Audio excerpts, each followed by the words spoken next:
మళ్ళీ ప్రవచనాంతర్గతంగా నేను ప్రతిపాదించదలుచుకున్నటువంటి విషయాన్ని గురించి తప్ప మళ్ళీ ఇంకొక విషయం గురించి మాట్లాడేటటువంటి అవకాశం ఉండదు. అందుకని నేను ప్రారంభంలో ఒక 2-3 విషయాలు మీతో పంచుకోవాలి అనేటటువంటి ఉద్దేశ్యంతో ఈ సమయాన్ని తీసుకుంటున్నాను. నేను ఇక్కడికి రాగానే నాకు జ్ఞాపకానికి వచ్చేటటువంటి వ్యక్తి సుబ్బారావు గారు. వారి ఇంటి పేరు తిరుమల శెట్టి అయినా వారు ఈ ప్రాంతానికి చేసినటువంటి సేవ చేత కొవ్వాడ వారి ఇంటి పేరు అయిపోయింది.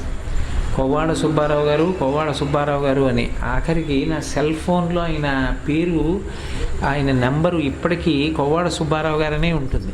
ఆ తర్వాత నేను అనేక మాటలు వాళ్ళ అబ్బాయి పేరు మీద ఆ నెంబర్ మారుద్దాం అనుకుని నాకు రాలేదు అది డిలీట్ చేయడానికి. అలాగే వదిలిపెట్టేశాను. దాని పేరు ముందు కూడా నేనేమి లేట్ అని కానీ ఏమీ కలపలేదు.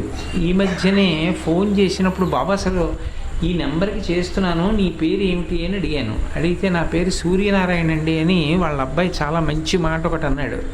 వద్దండి, మా నాన్నగారి పేరు తీసేయకండి, మా నాన్నగారి పేరే ఉంచుకోండి మీ సెల్లో అన్నాడు. నాకు ఇప్పటికీ సెల్లో కొవ్వాడ సుబ్బారావు గారు అని ఉంటుంది ఆయన పేరు.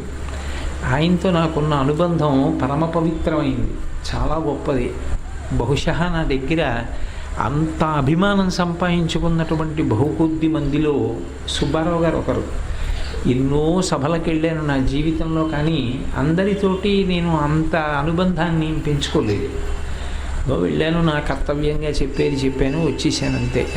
కొంతమందిని అయితే నేను ఇప్పుడు గుర్తు కూడా పట్టలేను. నేను ఎక్కడికి వెళ్ళి ప్రవచనాలు చేసి వచ్చానో వాళ్ళు నాకు కనపడితే నేను వీళ్ళ దగ్గర ఆతిథ్యం తీసుకున్నాను, వీళ్ళ దగ్గరికి వెళ్ళాను, ప్రవచనం చేశాను అని జ్ఞాపకంలో కూడా లేదు.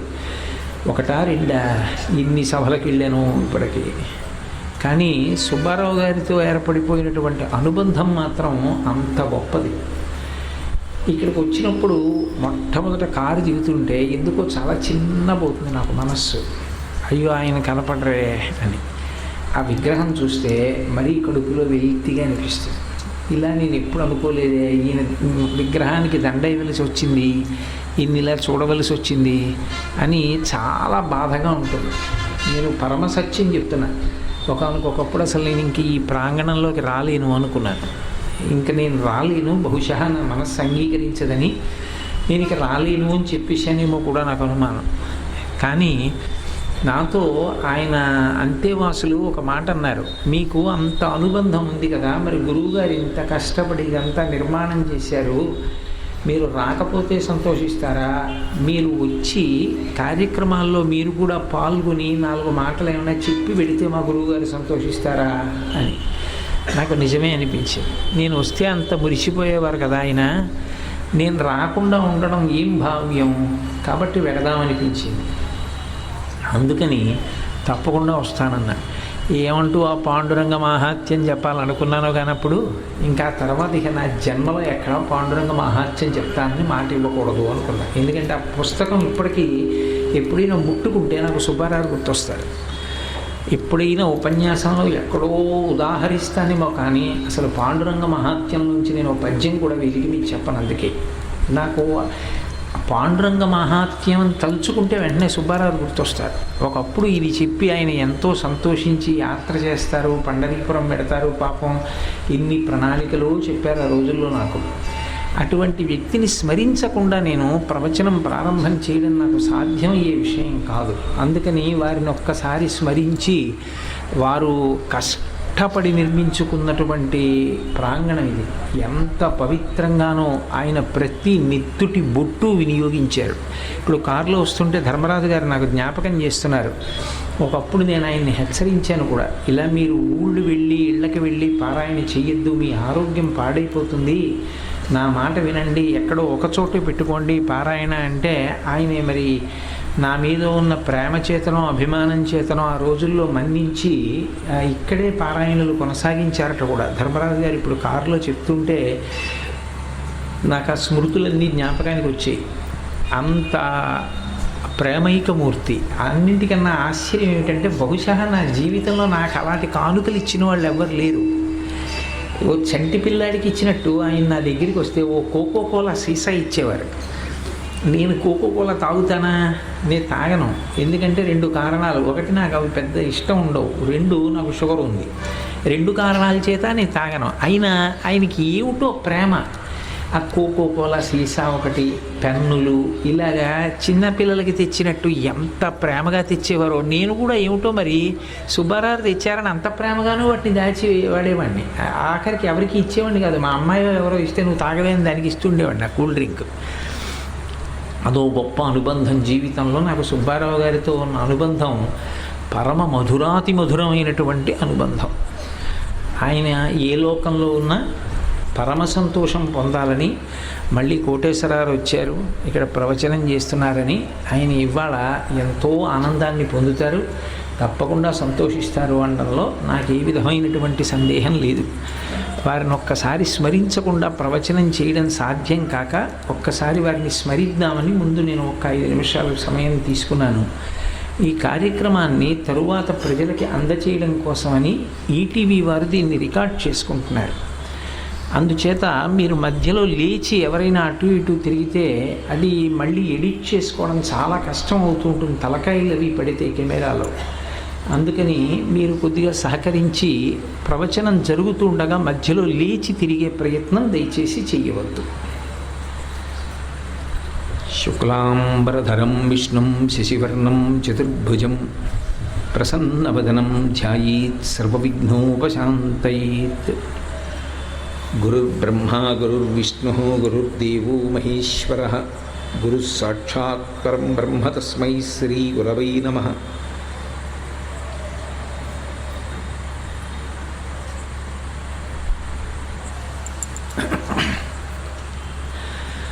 వ్యాసాయ విష్ణురూపాయ వ్యాసరూపాయ విష్ణవే నమో వై బ్రహ్మనిధయే వాసిష్ఠాయ నమో నమః. కూజంతం రామ రామేతి మధురం మధురాక్షరం ఆరుహ్య కవితాశాఖాం వందే వాల్మీకికోకిలం. శ్రుతిస్మృతిపురాణానాం ఆలయం కరుణాలయం నమామి భగవత్పాదశంకరం లోకశంకరం.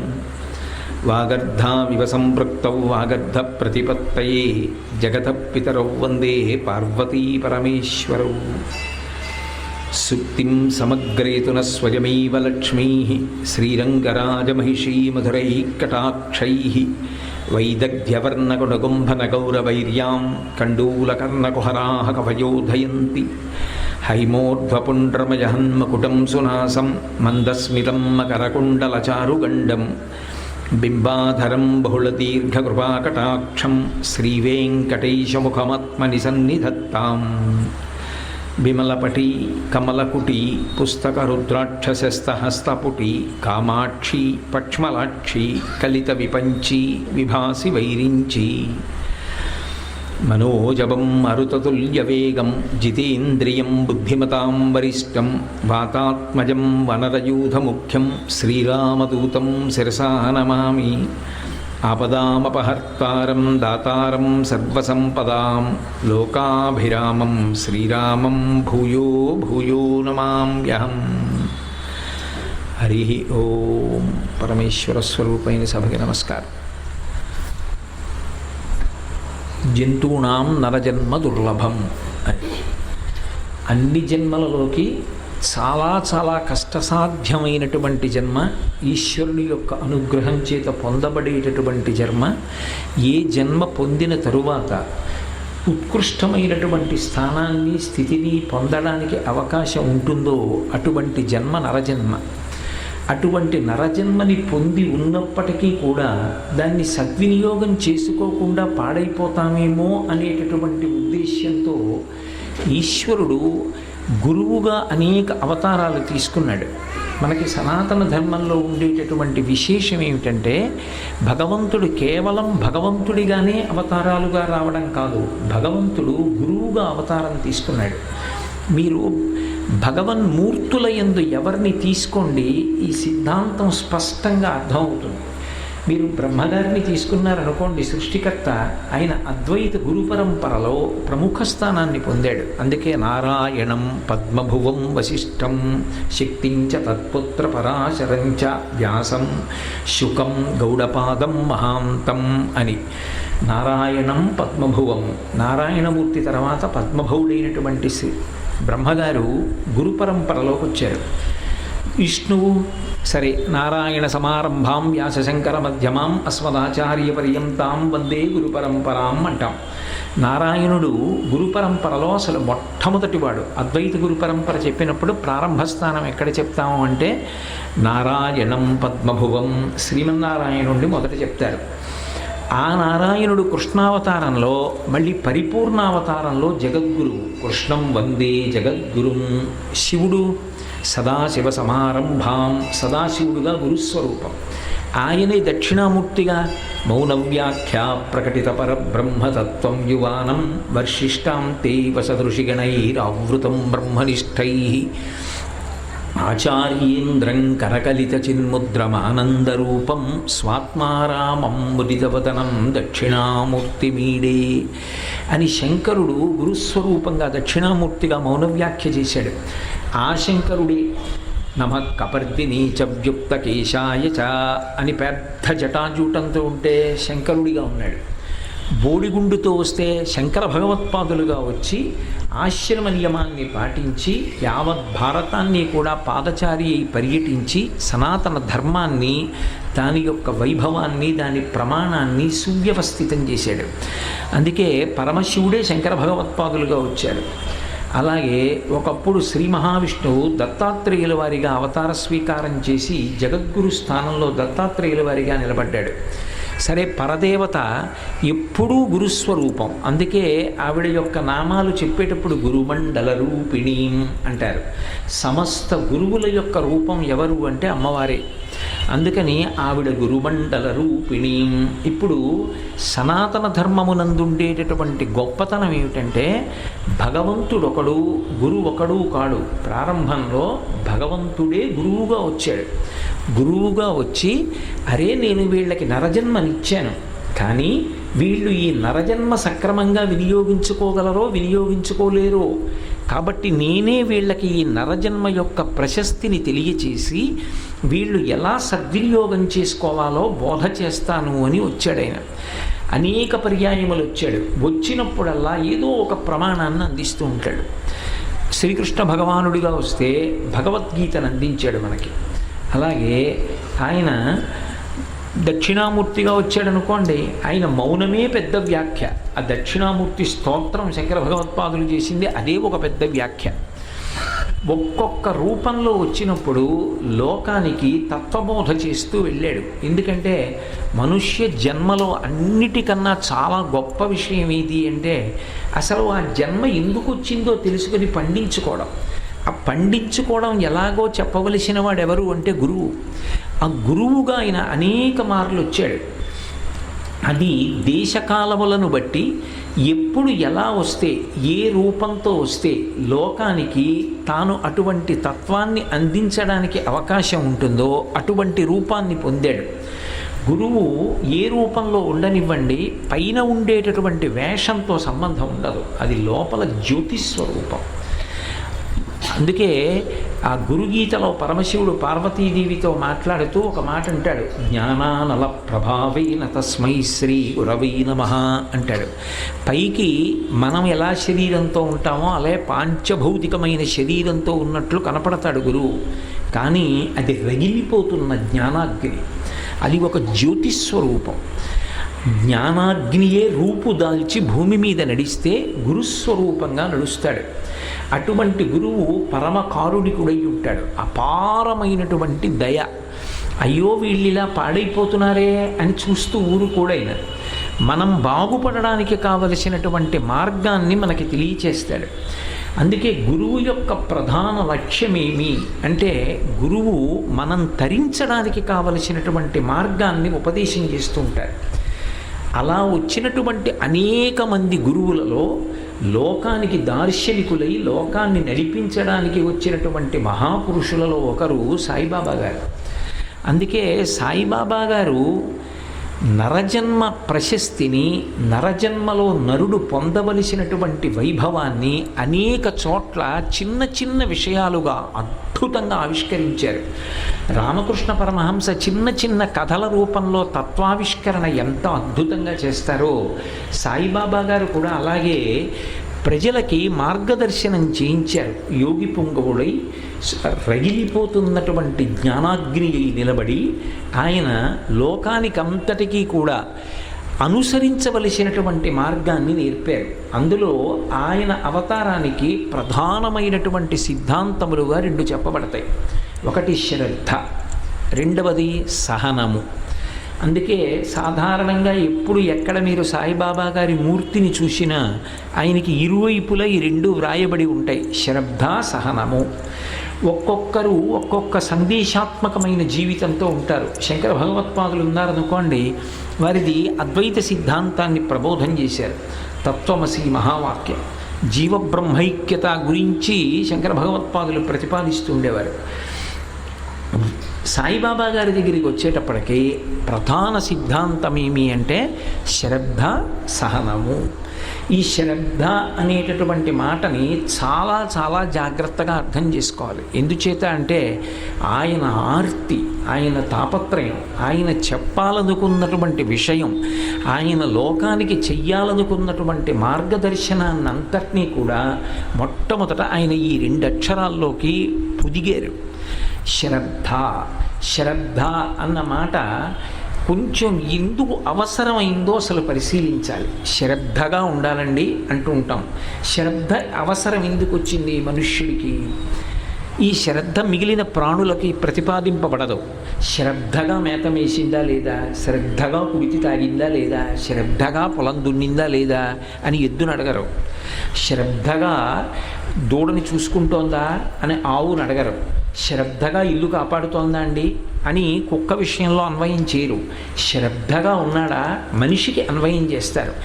అసలు ఈ శ్రద్ధ అన్న మాట ఎందుకు రావలసి వచ్చింది అంటే మనిషి యొక్క ప్రవర్తనని బట్టి, మనిషికి సహజంగా ఉండేటటువంటి నడవడిని బట్టి, నేను సహజంగా అన్నమాట వాడుతున్నాను, సహజంగా మనిషికి ఉండేటటువంటి నడవడిని బట్టి, ఆయనకి కలిగేటటువంటి మనసులోని సంకల్పములను బట్టి ప్రియో మార్గమునందు నడుస్తాడు అని వేదాంతం నిర్ధారణ చేసింది. ప్రియో మార్గము, శ్రేయో మార్గము అని రెండు మార్గాలు ఉంటాయి. ప్రియో మార్గం ఏ బోధ చెయ్యక్కర్లేదు, మీరు తీసుకెళ్ళి కూర్చోపెట్టి ఏ పాఠం చెప్పక్కర్లేదు, ఏ గురువు గారు వచ్చి మీతో మాట్లాడక్కర్లేదు. తనంత తానుగా అమ్మ కడుపులోంచి బయటికి రాగానే ప్రారంభంలో ఎవ్వరికైనా సరే, ఎవరో మహాత్ముల గురించి నేను చెప్పలేను కానీ సాధారణంగా నాబోటి వాడి విషయంలో అన్వయం ఏమిటి అంటే ప్రియో మార్గమునందే వెళ్ళిపోతాయి మనస్సు మొదలైనవి. ప్రియో మార్గము అన్న మాట ఎక్కడి నుంచి వస్తుందంటే ప్రేయస్సు అంటే ప్రియం అన్న మాటలోంచి ప్రేయస్సు అన్న మాట వస్తుంది. ప్రియం అంటే ఇష్టపడుట. ఏది ఇష్టపడుతుంది? కాళ్ళు ఇష్టపడ్డాయండి, నా చేతులు ఇష్టపడ్డాయండి, నా ముక్కు ఇష్టపడిందండి, లేకపోతే నా కడుపు ఇష్టపడిందండి అన్న మాట ఉండదు. ఇష్టపడేది ఏది? మనస్సు. మనసుకి ఇష్టము అయిష్టము అని రెండు ఉంటాయి. ఏది మనసుకు ఇష్టమో దానిని ప్రియం అని పిలుస్తారు. ఒకరికి ప్రియమైనది వేరొకరికి ప్రియమైనది కావాలి అని లోకంలో సిద్ధాంతం లేదు. ఒక్కొక్కరికి రాత్రి ప్రియం, అందుకే వాళ్ళు నిశాచరులు అయ్యారు. రాక్షసులు రాత్రి వేళ తిరుగుతారు. ఒక్కొక్కరు సత్వగుణ సంపన్నులై ఉంటారు, వాళ్ళకి పగటి వేళ ప్రియం. ఒకడికి సాత్వికమైన ఆహారం ప్రియం, ఒకడికి రజోగుణ సంబంధమైన ఆహారం ప్రియం, ఒకడికి తీపి పదార్థం ప్రియం, ఒకడికి పుల్లగా ఉంటే ప్రియం. ప్రియం అందరికీ ఒక్కలా ఉండదు. ఒకరికి ప్రీతికరమైనది, ఒకరికి ప్రియమైనది, వేరొకరికి అప్రియమైనది అయి ఉంటుంది లోకంలో. కానీ మీరు చూడండి, సాధారణంగా లోపల నుంచి వచ్చేటటువంటి ఆలోచన మనస్సు ఎప్పుడు ఏం చేస్తుందంటే తనకి సంతోషంగా ఏం చేస్తే ఉంటుందో అది ప్రతిపాదిస్తూ ఉంటుంది. యుక్తాయుక్తములతో దానికి సంబంధం ఉండదు. అది చేస్తే నాకు సంతోషంగా ఉంటుంది అన్నది ఏది ఉంటుందో, గురువు గారి స్పర్శ తగలనంత కాలం, అంటే గురువు గారి దగ్గర వినడం రానంత కాలం, పరిశీలించుకోవడం చేత కానంత కాలం మొట్టమొదట ఏం తెలుస్తుందంటే మనసు ఏం చెప్తోందో దాన్ని సాధించుకునే ప్రయత్నం చేస్తాడు. మనసు ఎప్పుడూ క్లేశపడడాన్ని ప్రతిపాదించదు. ఇది మీరు వేదాంతంలో చాలా జాగ్రత్తగా గుర్తుపెట్టుకోవలసినటువంటి విషయం. ఉపవాసం చేస్తావా అని అడిగాడు అనుకోండి, ప్రయత్నపూర్వకంగా నేను ఉపవాసం ఉంటాను, నేను అన్నం తినను అని మనసు అనదు. బాగా మధురమైన పదార్థం ఏదుందో అది నాకు ఇష్టమైంది కాబట్టి నేను తింటాను. ఓ పిల్లవాడు ఉన్నాడు అనుకోండి, వాడికి అమ్మ నైవేద్యం పెడదామని ఏదో మధుర పదార్థం తయారు చేసి అక్కడ పెట్టింది అనుకోండి, వాడు అమ్మ నైవేద్యం పెట్టే వరకు ఆగడు. వాడికి అది తినాలనిపించింది కాబట్టి తినేద్దాం అనుకుంటాడు. వాడికి ప్రియం. మనస్సులోంచి ఏది అనుభవిద్దామని అనిపించిందో దాని వైపుకి ప్రయత్నం చెయ్యడానికి ఏ బోధ అక్కర్లేదు. ఇది ప్రాథమికమైన విషయం. ఏమయ్యా నీ మనసు కోరికలు కోరుకుంటుంది, నీ మనసుకి సంకల్పాలు వస్తాయి, ఆ మనసులో వచ్చినటువంటి సంకల్పాలు తీర్చుకోవాలి అని చెప్పి నీకు మనసులో బుద్ధి రూఢం చేస్తుంది, అప్పుడు నువ్వు ప్రయత్నం చేస్తావు. దీని గురించి ఎవరు ఏం బోధ చెయ్యక్కర్లేదు, అది సహజంగా వచ్చేస్తుంది. కానీ నరజన్మయందు ప్రేయోతత్వము అన్ని వేళలా ఆచరణీయము కాదు. ఎందుచేత అంటే మనసుకి ఏది ప్రియమనిపిస్తోందో ఆ ప్రియమైన దానిని ఒక్కదాన్నే సాధించుకోవడానికి నేను ప్రయత్నం చేస్తూ వెళ్ళిపోయాను అనుకోండి. చల్లగా ఉన్న చోట ఉండు, జీవితాంతం నాకు ఎక్కడ చల్లగా ఉంటుందో అక్కడే ఉండే ప్రయత్నం చేశాను. ఎప్పుడు ఏదో 4 చక్రాలు ఉన్నటువంటి వాహనంలో తిరుగుతుండు, 4 చక్రాలు ఉన్న వాహనంలో తిరుగుతున్నాను. ఆకలి అన్నది కడుపులో వేయకుండా చూసుకో, అందుకని ఎప్పుడూ కనపడింది తింటూ ఉంటాను. ఎప్పుడూ సంతోషంగా ఉండు, హాయిగా కష్టపడకుండా ఏదో నాకున్నటువంటి ద్రవ్యంతో నాకున్న ఐశ్వర్యంతో సంతోషంగా కాలం గడిపేస్తున్నాను. ఇవన్నీ బాగానే ఉన్నాయి. మరి దీనితో నువ్వు తరించవలసిన అవసరం ఎప్పుడు పూర్తి చేస్తావు? ఎందుచేత అంటే ఇది మొదటి పెట్టుబడి. తరించడానికి ఈశ్వరుడిచ్చిన మొట్టమొదటి పెట్టుబడి ఏమిటో తెలుసా? ఇదే. ఇది కష్టపడితే తప్ప అసలు తరించడం అన్న మాట రాదు. మీకు నేను ఒక ఉదాహరణ చెప్తా. ఒక వర్తకుడు ఉన్నాడు అనుకోండి, ఆయన వ్యాపారం చేయాలి. పక్కింటి వాళ్ళని అడిగి డబ్బు తీసుకొచ్చి పెట్టుబడి పెట్టడు, ముందు తన దగ్గర ఉన్న డబ్బు పెట్టుబడి పెట్టాలి. పెట్టుబడి పెట్టిన తర్వాత వస్తుందా రాదా తర్వాత విషయం, ముందు తన దగ్గర ఉన్నది పెట్టుబడిగా పెడతాడు. అది 10 రెట్లు అవ్వచ్చు, 1000 రెట్లు అవ్వచ్చు, 1,00,000 రెట్లు అవ్వచ్చు, కానీ ముందు తన దగ్గర ఉన్నది పెట్టాలి. పరమేశ్వరుడు మనం తరించడానికి ఇచ్చిన మొదటి సాధనం ఏమిటంటే ఇది తరించే మార్గంలో వెళ్ళవలసి వచ్చినప్పుడు నలుగుడు పడిపోతుంది. ఇది నలుగుడు పడకుండా తరించడం సాధ్యం కాదు. ఇప్పుడు నేను ప్రవచనం చేయాలనుకోండి, నేను చెప్పవలసినటువంటి ప్రవచనం గురించి నేను కొంత చదువుకోవాలి. ఇది చెప్పేటప్పుడు నేను కొంత క్లేశపడాలి. నేను చెప్పడానికి కూర్చొని ఒక 2 గంటలు మాట్లాడాలంటే నా శరీరం కొంత శోషిస్తుంది, దానివలన చాలా నీరసపడుతుంది శరీరం.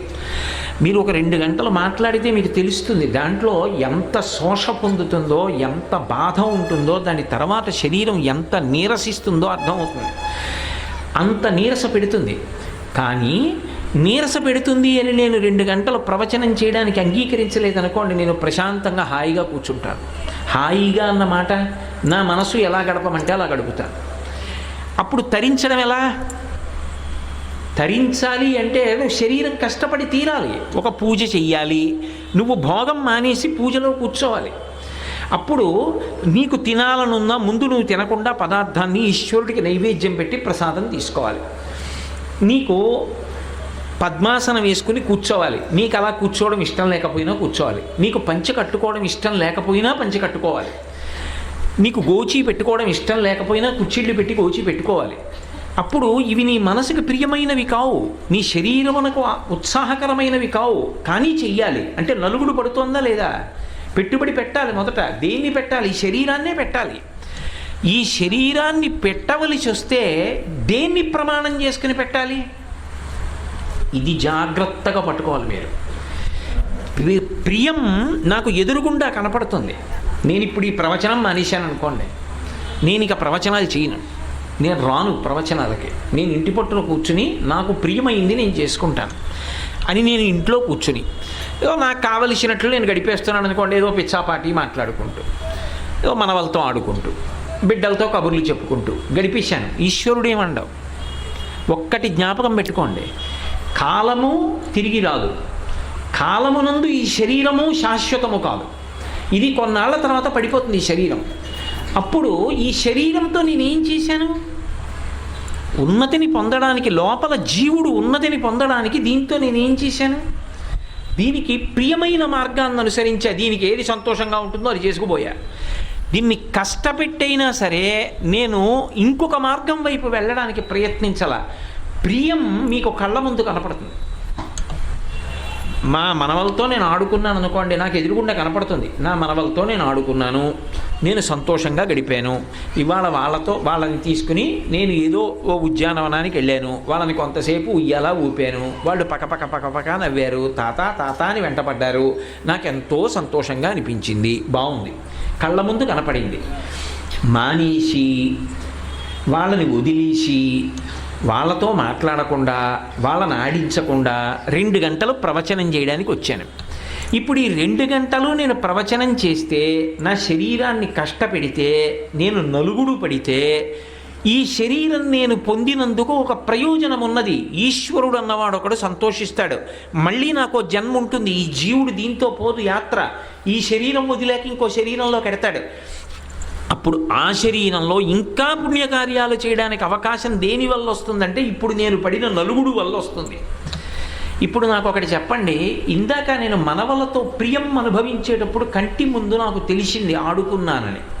నేను 2 గంటలు నలుగుడు పడితే ఉత్తర జన్మలలో నేను మంచివి ఇంకా పొందగలుగుతాననడానికి నాకేమిటి ఎదురుగుండా సాక్ష్యం ఉంది? ఏమైనా సాక్ష్యం ఉందా? నువ్వు ఖచ్చితంగా పొందుతావా అని నాకు కాగితం రాసి ఇచ్చేవాళ్ళు ఎవరైనా ఉన్నారా? నీలా నలుగుడు పడినవాడు ఎవడైనా ఉంటే వాడు ఇంతకు ముందు ఇదిగో ఇది సాధించాడని ఒకటి జీవుడు శరీరం వదిలిపెట్టి ఏం పొందాడో చెప్పేవాడు ఎవడైనా సాక్ష్యం ఉన్నాడా? ఇదిగోనయ్యా నేను ఫలానా శరీరంలో ఉండగా ఇంత కష్టపడ్డాను, ఇంత నలుగుడు పడ్డాను, పడినందుకు శరీరం విడిచిపెట్టిన తరువాత పరమేశ్వరుడు నన్ను మెచ్చుకుని ఇదిగో ఇలాంటి ఉన్నతి నాకు కల్పించాడు, ఉత్తర జన్మలలో నాకు మరింత భాగ్యం ఇచ్చాడు, మరింత శాస్త్ర పరిజ్ఞానం ఇచ్చాడు, ఇంకా పుణ్యకర్మలు చేసి ఇంకా ఈశ్వరుడికి దగ్గరగా వెళ్ళగలుగుతున్నాను, చూశావా చేస్తే ఫలితం అని చెప్పినవాడు ఎవరైనా ఉన్నాడా? శరీరం విడిచిపెట్టాక మళ్ళీ వచ్చి చెప్పినవాడు ఉన్నాడా? మరి ఏమిటి ప్రమాణం? నాకు నేను ఎలా నలుగుడు పడాలి? దేన్ని చూసి నమ్మాలి? నేను ప్రియానికి సాక్ష్యం ఉంది, శ్రేయమునకు సాక్ష్యం లేదు. శ్రేయస్సు నేను అనుభవిస్తాను, సాక్ష్యము లేదు. మాంసనేత్రమునకు ప్రత్యక్షంగా కళ్ళ ముందు సాక్ష్యము కనపడదు. కళ్ళ ముందు సాక్ష్యం కనపడకపోయినా నేను జీవితాంతం నలుగుడు పడడానికి సిద్ధపడిపోయాను అనుకోండి. అప్పుడు నాకు వచ్చేది శ్రియం. శ్రీ అన్న మాట మీకు అర్థమైపోట్లా? శ్రీ శ్రియం శ్రేయస్సు, ప్రేయస్సు ప్రియం ప్రేయస్సు మాటే తెలిసిపోట్లా? అందులో వెడితే పాడైపోతావు. ఇక్కడ బాగుంటుందేమో, కొన్నాళ్ల పాటు నేను అనుభవించాను అనుకుంటావేమో, ఇక మళ్ళీ రాదు మనుష్య శరీరం. ఇక నువ్వు చేయలేవు పుణ్యకార్యాలు, ఇక నువ్వు గురువుగారిని ఆశ్రయించలేవు, ఇక నువ్వు శాస్త్రం చదువుకోలేవు. శ్రీ అంటే లక్ష్మీదేవి, పరమమంగళ దేవత. ఆ మంగళదేవత అంటే ఎప్పుడూ సర్వము మంగళములనిచ్చేటటువంటి తల్లి. ఆవిడ పాదములు పట్టుకున్న వాడికి, ఆవిడ అనుగ్రహం పొందిన వాడికి ఇక మళ్ళీ ఒక విషయంలో వెనక్కి తిరిగి చూడవలసినటువంటి అవసరం ఉండదు, పొరపాటున్నది ఉండదు. ఇంకా అన్నీ మంగళములే. శ్రియం శ్రేయస్సు. అటువంటి శ్రేయస్సుని నీకు కల్పించగలిగిన దాని విషయంలో నీకు నమ్మకం దేని చేత కలుగుతుంది?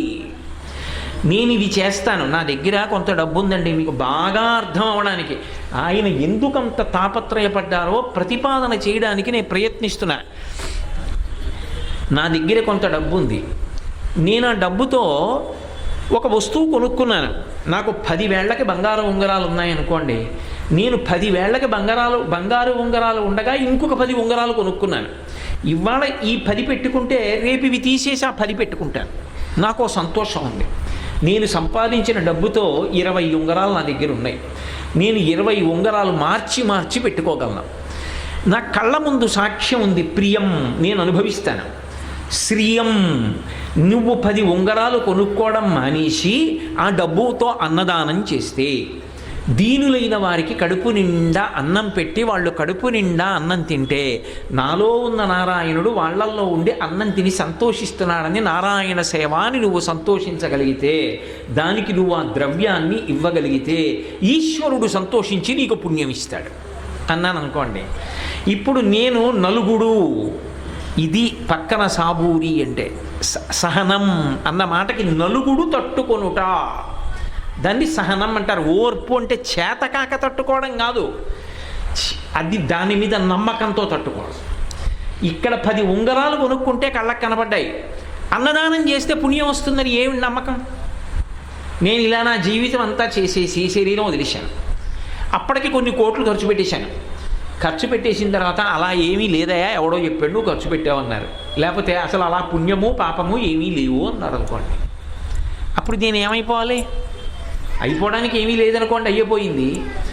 కానీ ఏ నమ్మకంతో నేను ఇప్పుడు నా దగ్గర ఉన్న ద్రవ్యాన్ని అన్నదానానికి వెచ్చించాలి, అసలు నారాయణ సేవకి వెచ్చించాలి, ఎలా ఉపయోగిస్తాను నేను దాన్ని? ఏ నమ్మకం నాకుంది?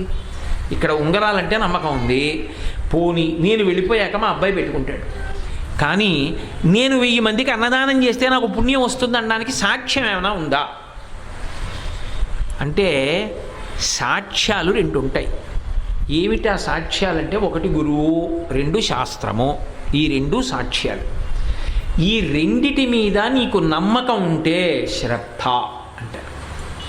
అందుకే శ్రద్ధ ఉన్నతి విషయంలో అన్వయం అవుతుంది, కానీ అధోగతి వైపుకి శ్రద్ధ అన్వయం కాదు. ఆయన అంత తేలిగ్గా వాడారు అనుకోకండి, ఎంత గంభీరమైన మాట వాడేశారో ఆయన. లోకాన్ని ఉద్ధరించడానికి అంత గంభీరమైన మాట ప్రతిపాదన చేశారు. శ్రద్ధ అధోగతి వైపుకు వెళ్ళేటటువంటి పనుల యందు మీరు దృష్టిని కేంద్రీకరించి పెట్టినటువంటి ఆ విభూతికి శ్రద్ధ అన్న నామము అన్వయము కాదు. మీకు నేను ఒక ఉదాహరణ చెప్తే మీరు బాగా పట్టుకుంటారు. ఒక వ్యక్తి, నేను ఇందాక చెప్పినట్టుగానే తన దగ్గర ఉన్న డబ్బుతో ఒక గుడికి ఒక గొప్ప రాజగోపురం కట్టాడు. ఆయన ఎందుకండి అలా చేశాడు అంటే, శాస్త్రం మీద ఆయనకున్న నమ్మకం, శ్రద్ధతో చేశాడండి, నమ్మకంతో చేశాడండి, చాలా జాగ్రత్తగా చేశాడు. పిల్లవాడు శ్రద్ధగా చదువుకుంటున్నాడండి అంటాం, సామాన్యార్థంలో శ్రద్ధగా చదువుకుంటున్నాడు అంటాం. మీరు ఒక్కటి జ్ఞాపకం పెట్టుకోండి, మంచి విషయాలలో మీరు శ్రద్ధగా లేకపోతే వచ్చేటటువంటి దుష్ఫలితం కన్నా చెడ్డ పని చేసేటప్పుడు శ్రద్ధగా లేకపోతే వచ్చేటటువంటి దుష్ఫలితము చాలా ఎక్కువ. వ్యతిరేక అన్వయంలో, ఇది సామాన్యమైన అన్వయం కాదు, వ్యతిరేక అన్వయం నేను చేస్తున్నది.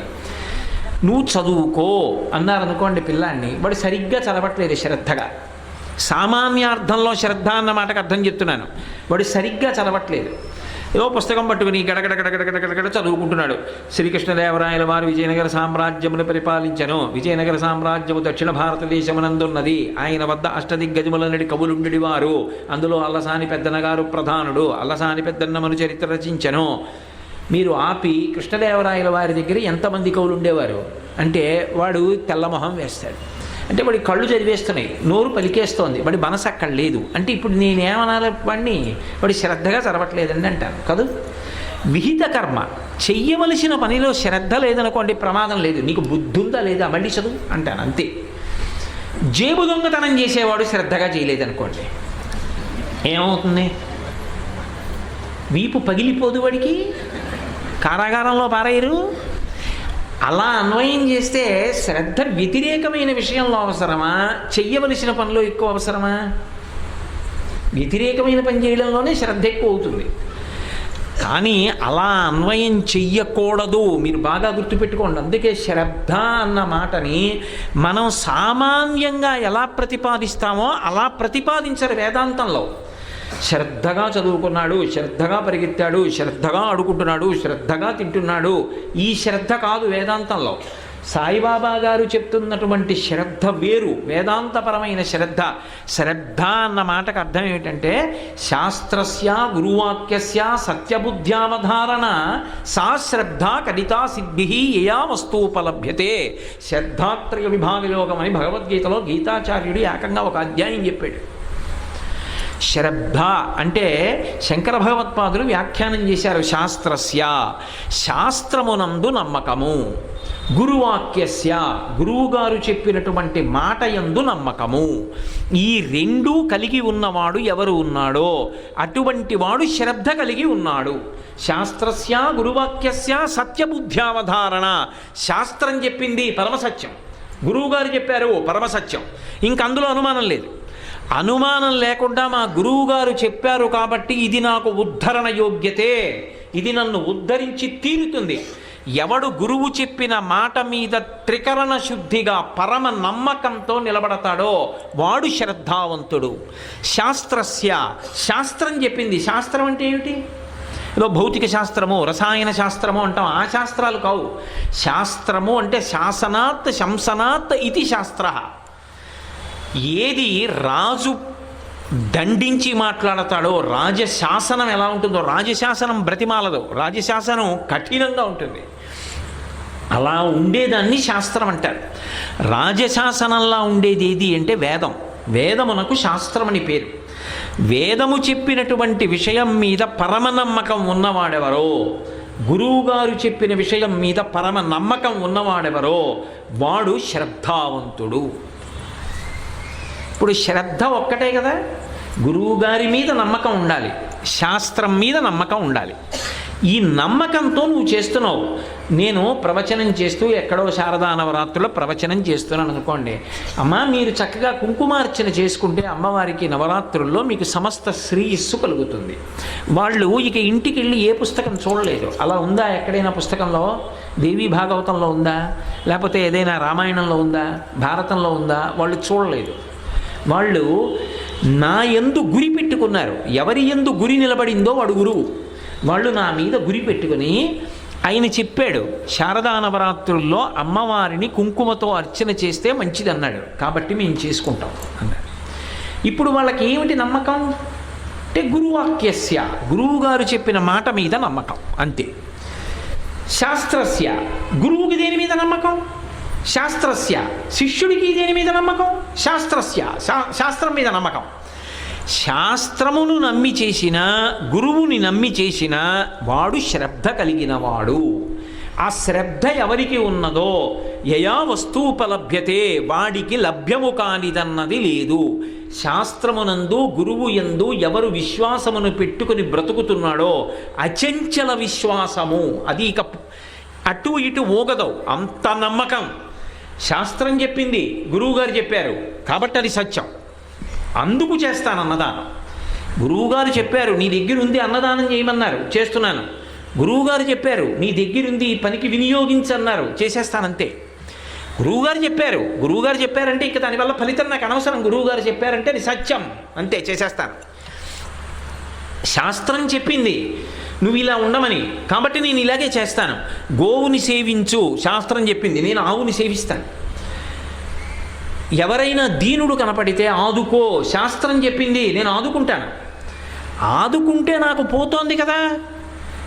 ఏమిటి నమ్మకం? శాస్త్రం మీద నమ్మకం. శాస్త్రం చెప్పింది పునర్జన్మయందు నువ్వు ఉద్ధరణ పొంది తీరుతావు. అందుకే మీరు ఒకటి బాగా గుర్తుపెట్టుకోండి, చరిత్ర ఏం చెప్తుందంటే ఒక వ్యక్తి ప్రాణం పోయే వరకు చెప్తుంది.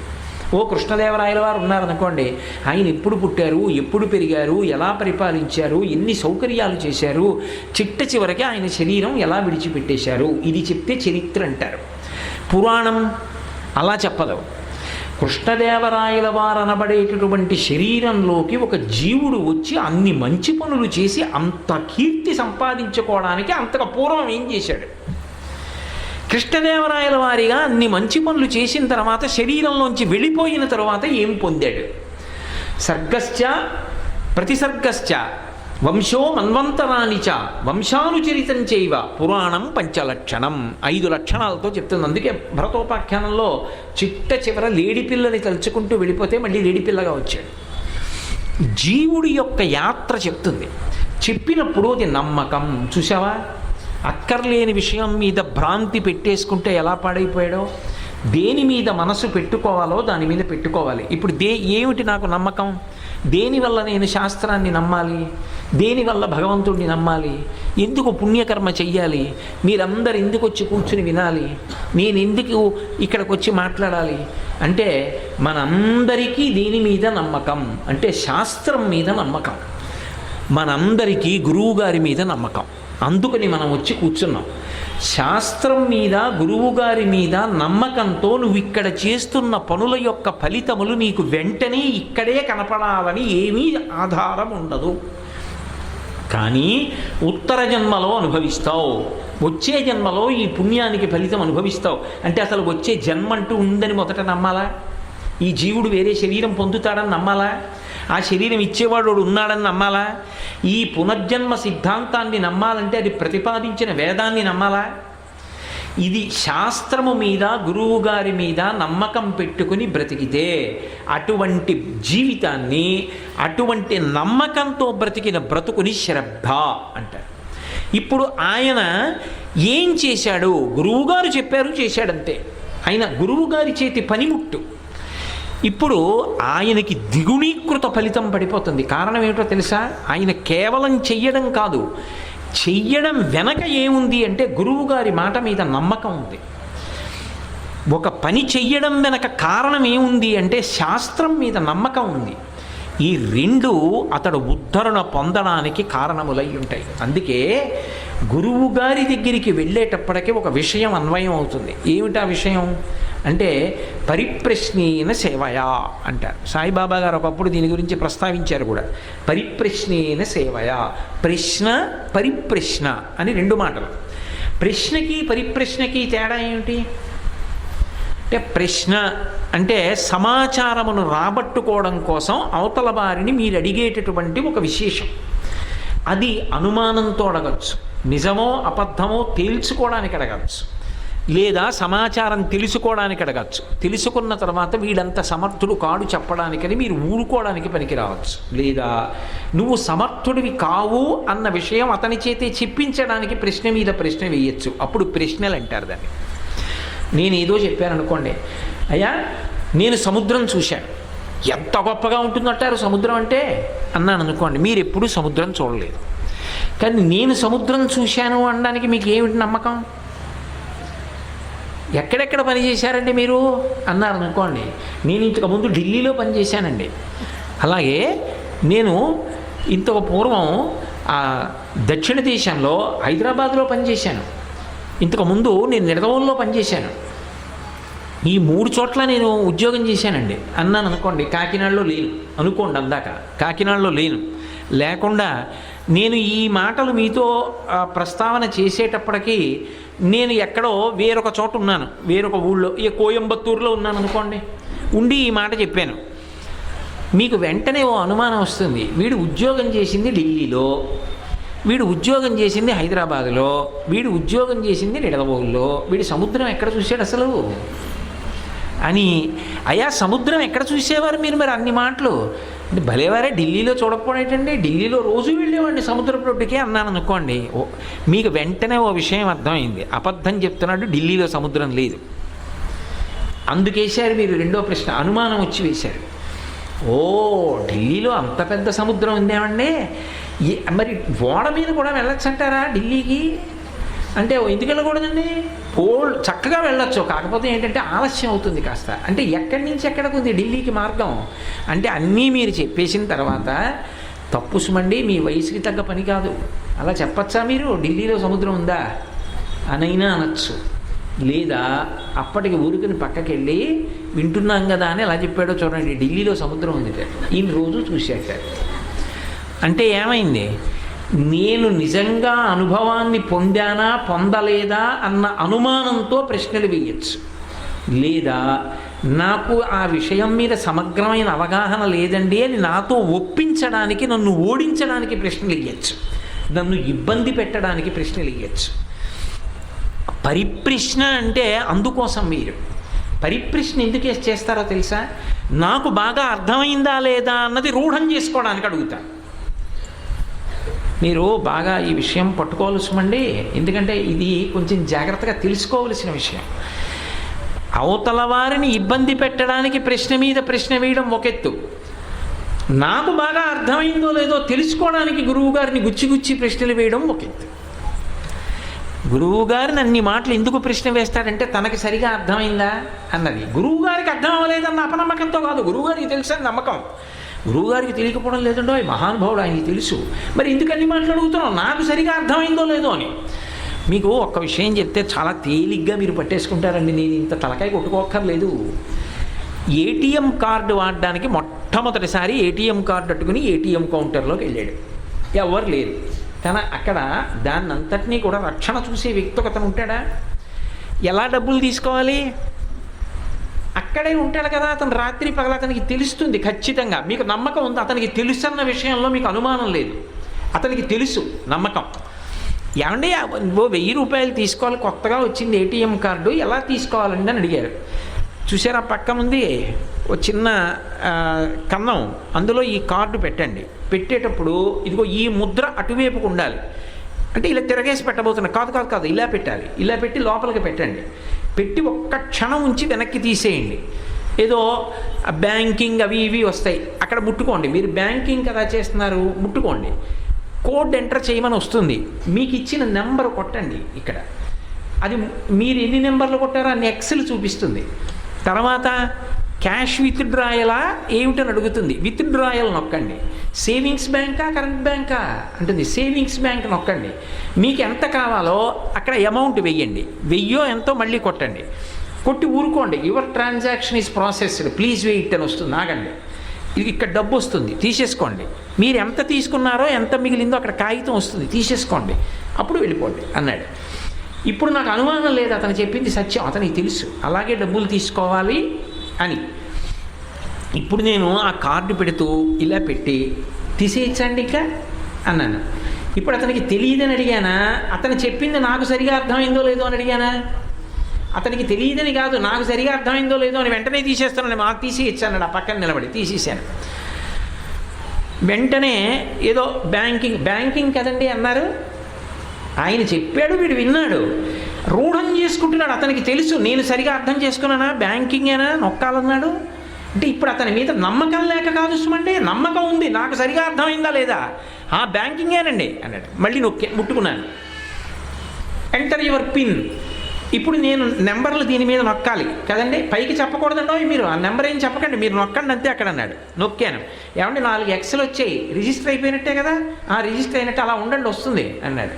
మీకు సేవింగ్సా కరెంటా అని అడిగింది. సేవింగ్స్ కదండి నొక్కాలి, నాకు ఎలా కరెంట్ అకౌంట్ లేదనుకోండి అని నవ్వాను. అవును అన్నాడు. నొక్కాను. ఎంటర్ ది అమౌంట్ అంది. 2000 కావాలి, దీని మీద 2000 కొట్టడమే కదండి. అవును, ఇంకో 0 ఎక్కువ కొట్టేయకండి, జాగ్రత్తగా కొట్టండి అన్నాడు. 2, 3 సున్నాలు కొట్టి ఆగాను. Your transaction is being processed, please wait అంది. ఇప్పుడు నేను అడగలేదు, అలా చూస్తున్నాను. డబ్బు వచ్చింది, తీసుకున్నాను, లెక్కెట్టుకున్నాను. యువతల కాగితం వచ్చింది, తీసుకున్నాను. ఓసారి అతని వంక కృతజ్ఞతగా చూశాను. ఇప్పుడు నాకు బాగా అర్థమైంది అనుకుని వెళ్ళిపోయాను. ఇప్పుడు నేను ఏటీఎం కౌంటర్లో అతను చెప్పింది విని చేసేటప్పుడు మళ్ళీ ప్రశ్న వేశాను. కానీ అడిగేటప్పుడు అతని మీద అనుమానం లేదు.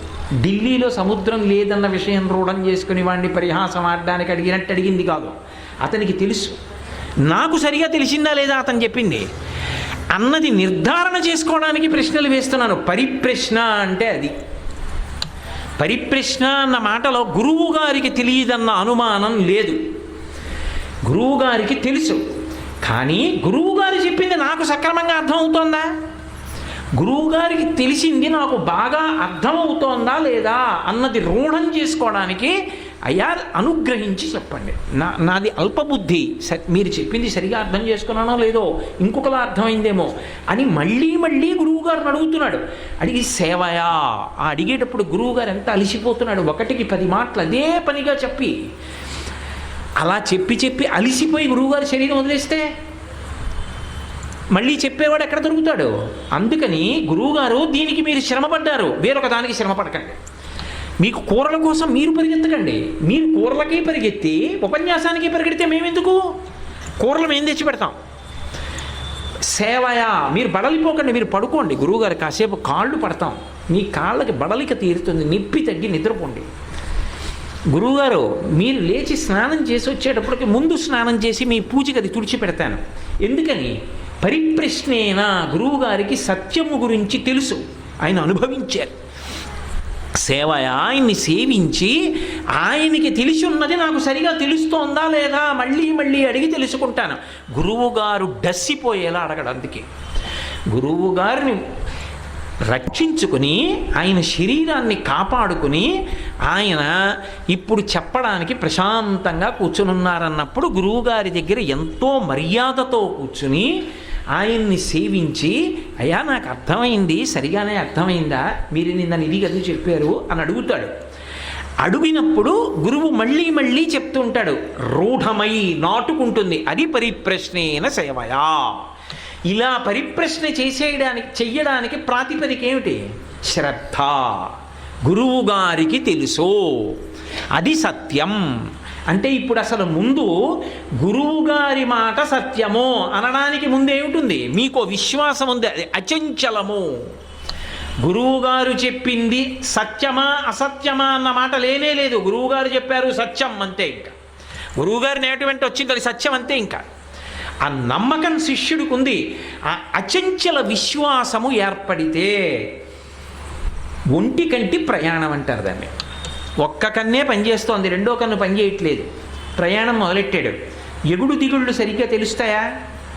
ఈ కన్ను పనిచేసి ఈ కన్ను పనిచేయట్లేదు అనుకోండి, ఇటువైపు నుంచి వచ్చేవి కనపడతాయి, ఇటు నుంచి ఏదైనా వస్తోంది అనుకోండి తెలియదు.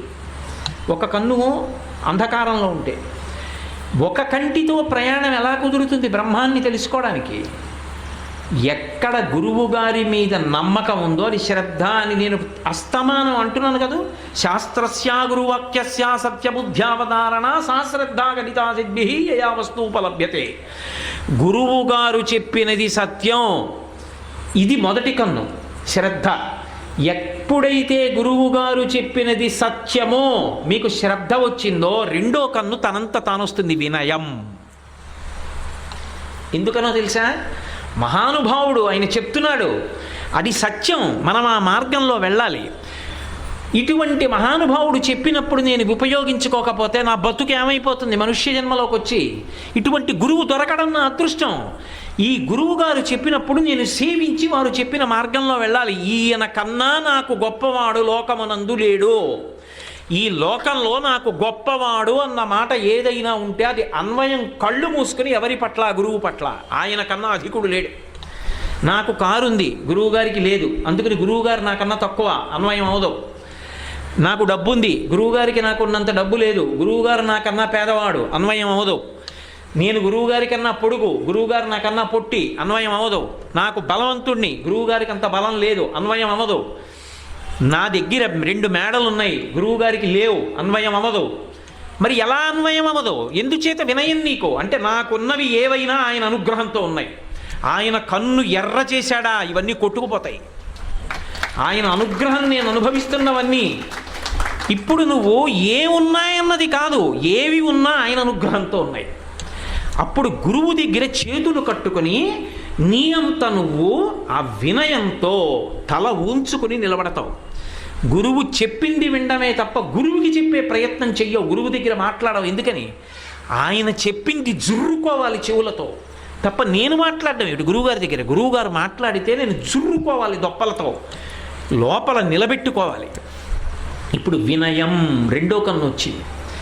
శ్రద్ధ వినయం. శ్రద్ధ అని చెప్తే ఇక రెండవ కన్ను చెప్పరు, ఎందుకంటే ఈ కన్ను వస్తే రెండో కన్ను వచ్చేసిందని గుర్తు, ఈ 2 కళ్ళు వస్తే దారి తెలిసిపోయిందని గుర్తు. ఇన్ని ఉండనివ్వండి, ఈ 2 లేకపోతే దారి తెలియదు. అందుకు ఆయన శ్రద్ధ శ్రద్ధ శ్రద్ధ అనడానికి కారణం ఏమిటో తెలుసా? అసలు నువ్వు వెళ్ళి తరించవలసిన దారికి ఇది మొదలు. ఇది లేని నాడు నువ్వు మిగిలినవి ఎన్ని చెప్పు నీకు దారి తెలియదు, చీకట్లోనే ఉంటావు. ఆ రెండవ కన్ను రావాలంటే మొదట ఒక కన్ను రావాలి. ఆ ఒక కన్ను ఎక్కడి నుంచి రావాలంటే అచంచల విశ్వాసము చేత రావాలి. ఈ అచంచల విశ్వాసముని నేను నోటితో చెప్పినంత తేలిగ్గా ఉండదండోయ్. గురువుకుండే లక్షణం ఏమిటంటే ఒక్కొక్కసారి శిష్యుణ్ణి పరీక్షిస్తాడు, మనసులో విసుగు పుట్టేటటువంటి పనులు చేస్తాడు.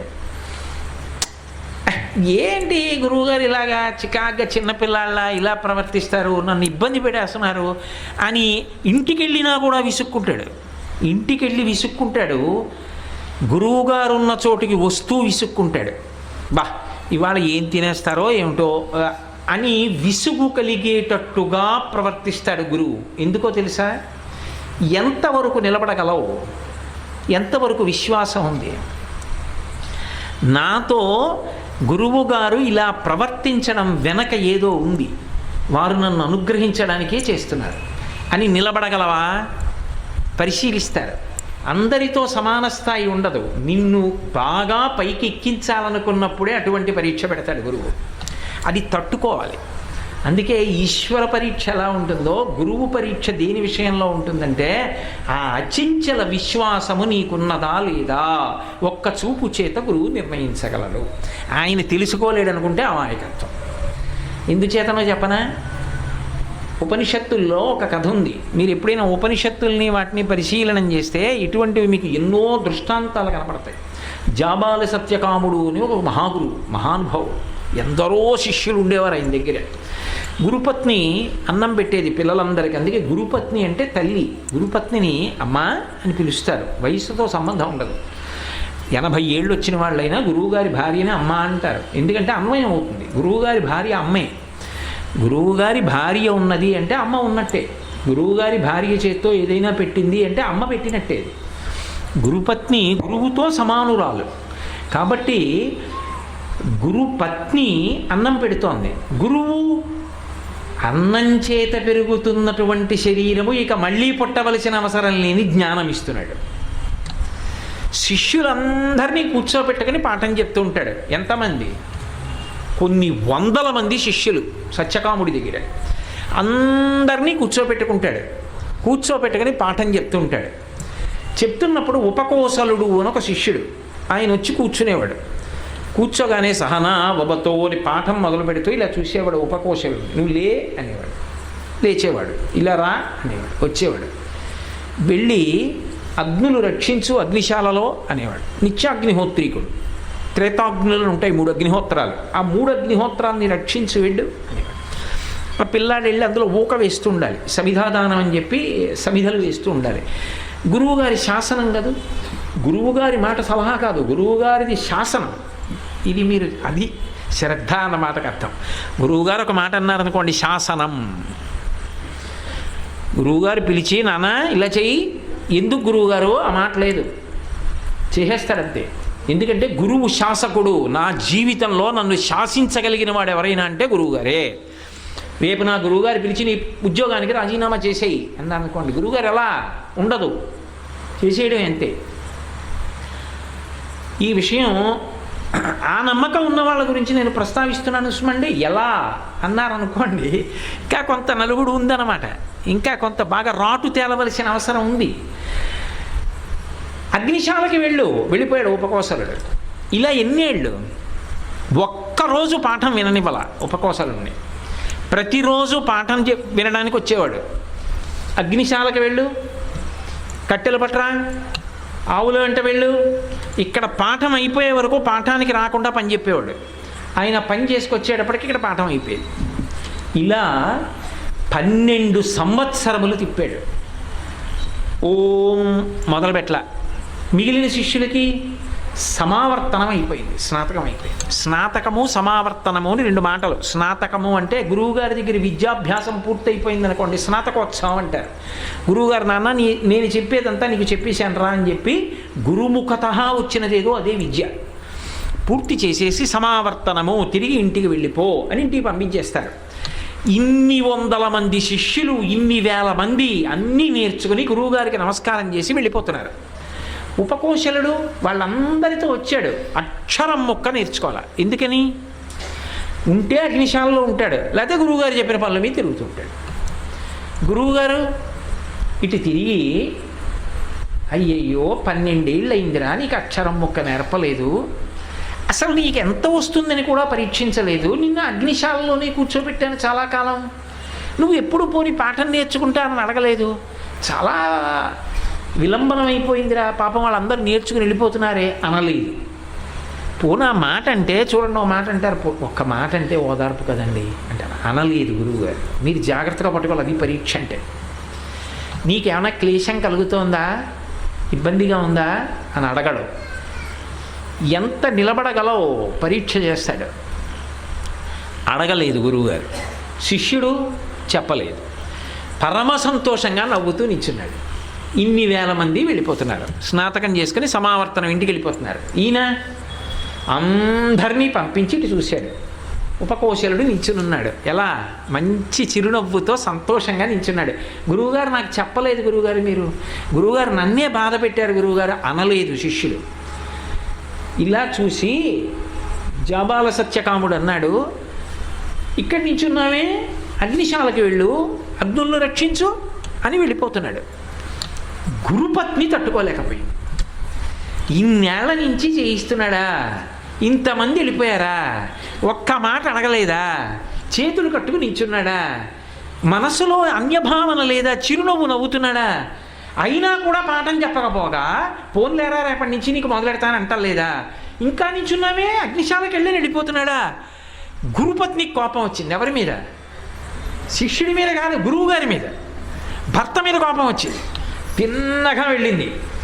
వెళ్ళి భర్తకి ఎదురెళ్ళి ఆగండి. ఏమన్నాడు ఆయన? ఇందులో మళ్ళీ విచిత్రం ఉంటుంది. పాతివ్రత్యంలో 2 రకాలు ఉంటాయి. అంటే ఇద్దరు పతివ్రతలే, ఒక్కొక్కరు భర్త ఏం చెప్తే అదే చేస్తారు. ఇంకా అందులో యుక్తాయుక్తములను ఆలోచించారు. మీరు చూడండి, మహాతల్లి భర్త గారు ఆఖరికి కుష్ఠరోగంతో ఉంటే ఎంతో సేవ చేసిందో ఇల్లాలు. ఇంత చేసిన తర్వాత ఆయన పరకాంత ఒక వేశ్య యొక్క పొందు అడిగాడు, తట్టలో పెట్టి తీసుకెళ్ళింది. భర్త ఏం చెప్తే అదే.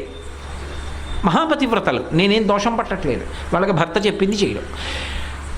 ఇంకొకరు ఉంటారు, వాళ్ళు ఏమిటంటే ధర్మశాస్త్రం మొదలైనవి తెలిసిన వాళ్ళు భర్త పొరపాటు చేశాడేమో అనిపిస్తే దిద్దడానికి ప్రయత్నిస్తారు. ఇది ఇలా ఎందుకు చేశారు, ఇలా చేయకూడదు కదా, ఇలా చేయండి అని చెప్తారు. ధిక్కరించడం కాదు, శాస్త్రాన్ని ప్రతిపాదిస్తారు.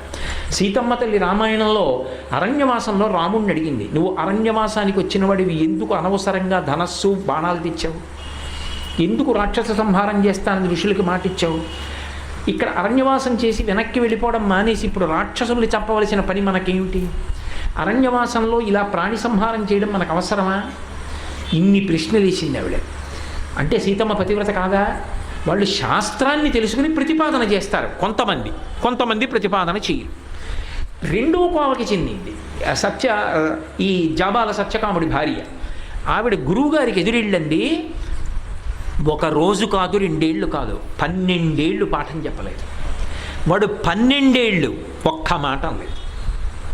పక్క పిల్లలతో అనలేదు, అమ్మ చూడండి అమ్మా నాకు గురువుగారు పాఠం చెప్పట్లేదమ్మా అనలేదు. మీ మీద ఒక్క మాట అనలేదు. ఇన్ని వేల మంది 12 ఏళ్ళు మీ దగ్గర చదువంతా నేర్చుకుని సమావర్తనం చేసి వెళ్ళిపోతుంటే వాడు చేతులు కట్టుకుని నవ్వుతూ నించున్నాడు. వాడిని మళ్ళీ అగ్నిశాలకు వెళ్ళమని వెళ్ళిపోతున్నారు. మీరు చేసిన పనికి మీకు సంతోషంగా ఉందేమో, మిమ్మల్ని ఎవ్వరూ ఏమీ అనరని అనుకుంటున్నారేమో, మీరు రోజు ఆరాధన చేసే అగ్నిహోత్రం మిమ్మల్ని శపిస్తుంది ఏమనుకుంటున్నారో. శిష్యుడికి పాఠం చెప్పకపోతే ఇంతకన్నా పరీక్షించకూడదు, తప్పు. ఆయన ఏమీ అనలేదు, నవ్వి వెళ్ళిపోయాడు. ఎంత పరీక్ష అండి! మీరు గురువుల జీవిత చరిత్రలు చదివితే, గురు శిష్యుల యొక్క సంబంధాలు చదివితే అబ్బా ఇలా ఉంటాయా అనిపిస్తుంది. శాస్త్రత్థాగ దితాసిద్ధి. ఆ శిష్యుడు వెలుగొందుతాడు. అందుకే వెళ్ళిపోయాడు జాబాల సత్యకాముడు. వెళ్ళిపోయిన తర్వాత ఈయన అగ్నిశాలలో కూర్చుని ఇన్నాళ్ళు ఎప్పుడు బాధపడనివాడు బాధపడుతున్నాడు. కళ్ళుల నీరు వస్తూ బాధపడుతూ కూర్చున్నాడు. గురుపత్ని వచ్చింది. ఏరా నాన్న బాధపడుతున్నావు? కొడుకు కదండి, గురువుకి గురుపత్నికి శిష్యుడు కొడుకుతో సమానం. గురువుగారి శరీరం వదిలిపెట్టేస్తే గురువుగారి కొడుకు అంత్యేష్టి సంస్కారం ఎలా చేస్తాడో, ఆయన దగ్గర సంప్రదాయ శిష్యులు కూడా ఆయన అంత్యేష్టి సంస్కారంలో అలా పాలు పంచుకుంటారు. ఆయన ఉన్నతగతుల కోసం అలా చేస్తారు. గురువు అంటే గురువే, మహానుభావుడు గురువు అంటే. కాబట్టి ఎందుకురా కళ్ళమ్మ నీళ్లు పెట్టుకుంటున్నావు, ఇన్నాళ్ళు లేనిది పాఠం చెప్పలేదని బెంగ పెట్టుకుంటున్నావా నాన్న అంది.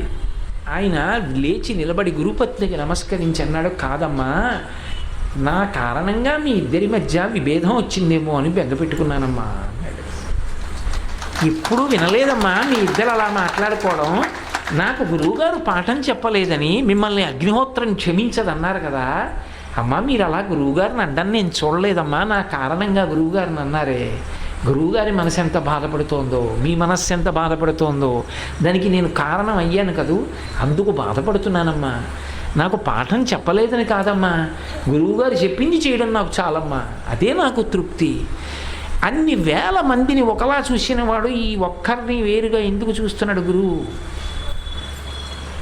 అది పరీక్ష అంటే. ఏదో అనుగ్రహం ఇవ్వాలనుకున్నాడు, అర్హుడేనా? ఇవ్వచ్చా? అర్హత లేకుండా ఇచ్చేస్తున్నానా? అర్హత నిలబెట్టుకోగలడా? పాత్రత ఉన్నవాడైనా ఇవ్వచ్చా అంత అనుగ్రహం? తట్టుకు నిలబడగలిగితే అనుగ్రహించాలి. అన్యభావన ఉందనుకోండి, గురువు తెలియనివాడు అనుకుంటే పొరపాటు. ఆయనకి తెలుసు, ఇంకా కొంతకాలం ఎదురు చూడాలి. అది ఎవరు యోగ్యులో వాళ్ళని పరీక్షిస్తారు, అందరినీ ఎందుకు పరీక్షిస్తారు? మహానుభావుడు దానికి అర్హుడు కాబట్టి ఉపకోసలుణ్ణి పరీక్షించాడు.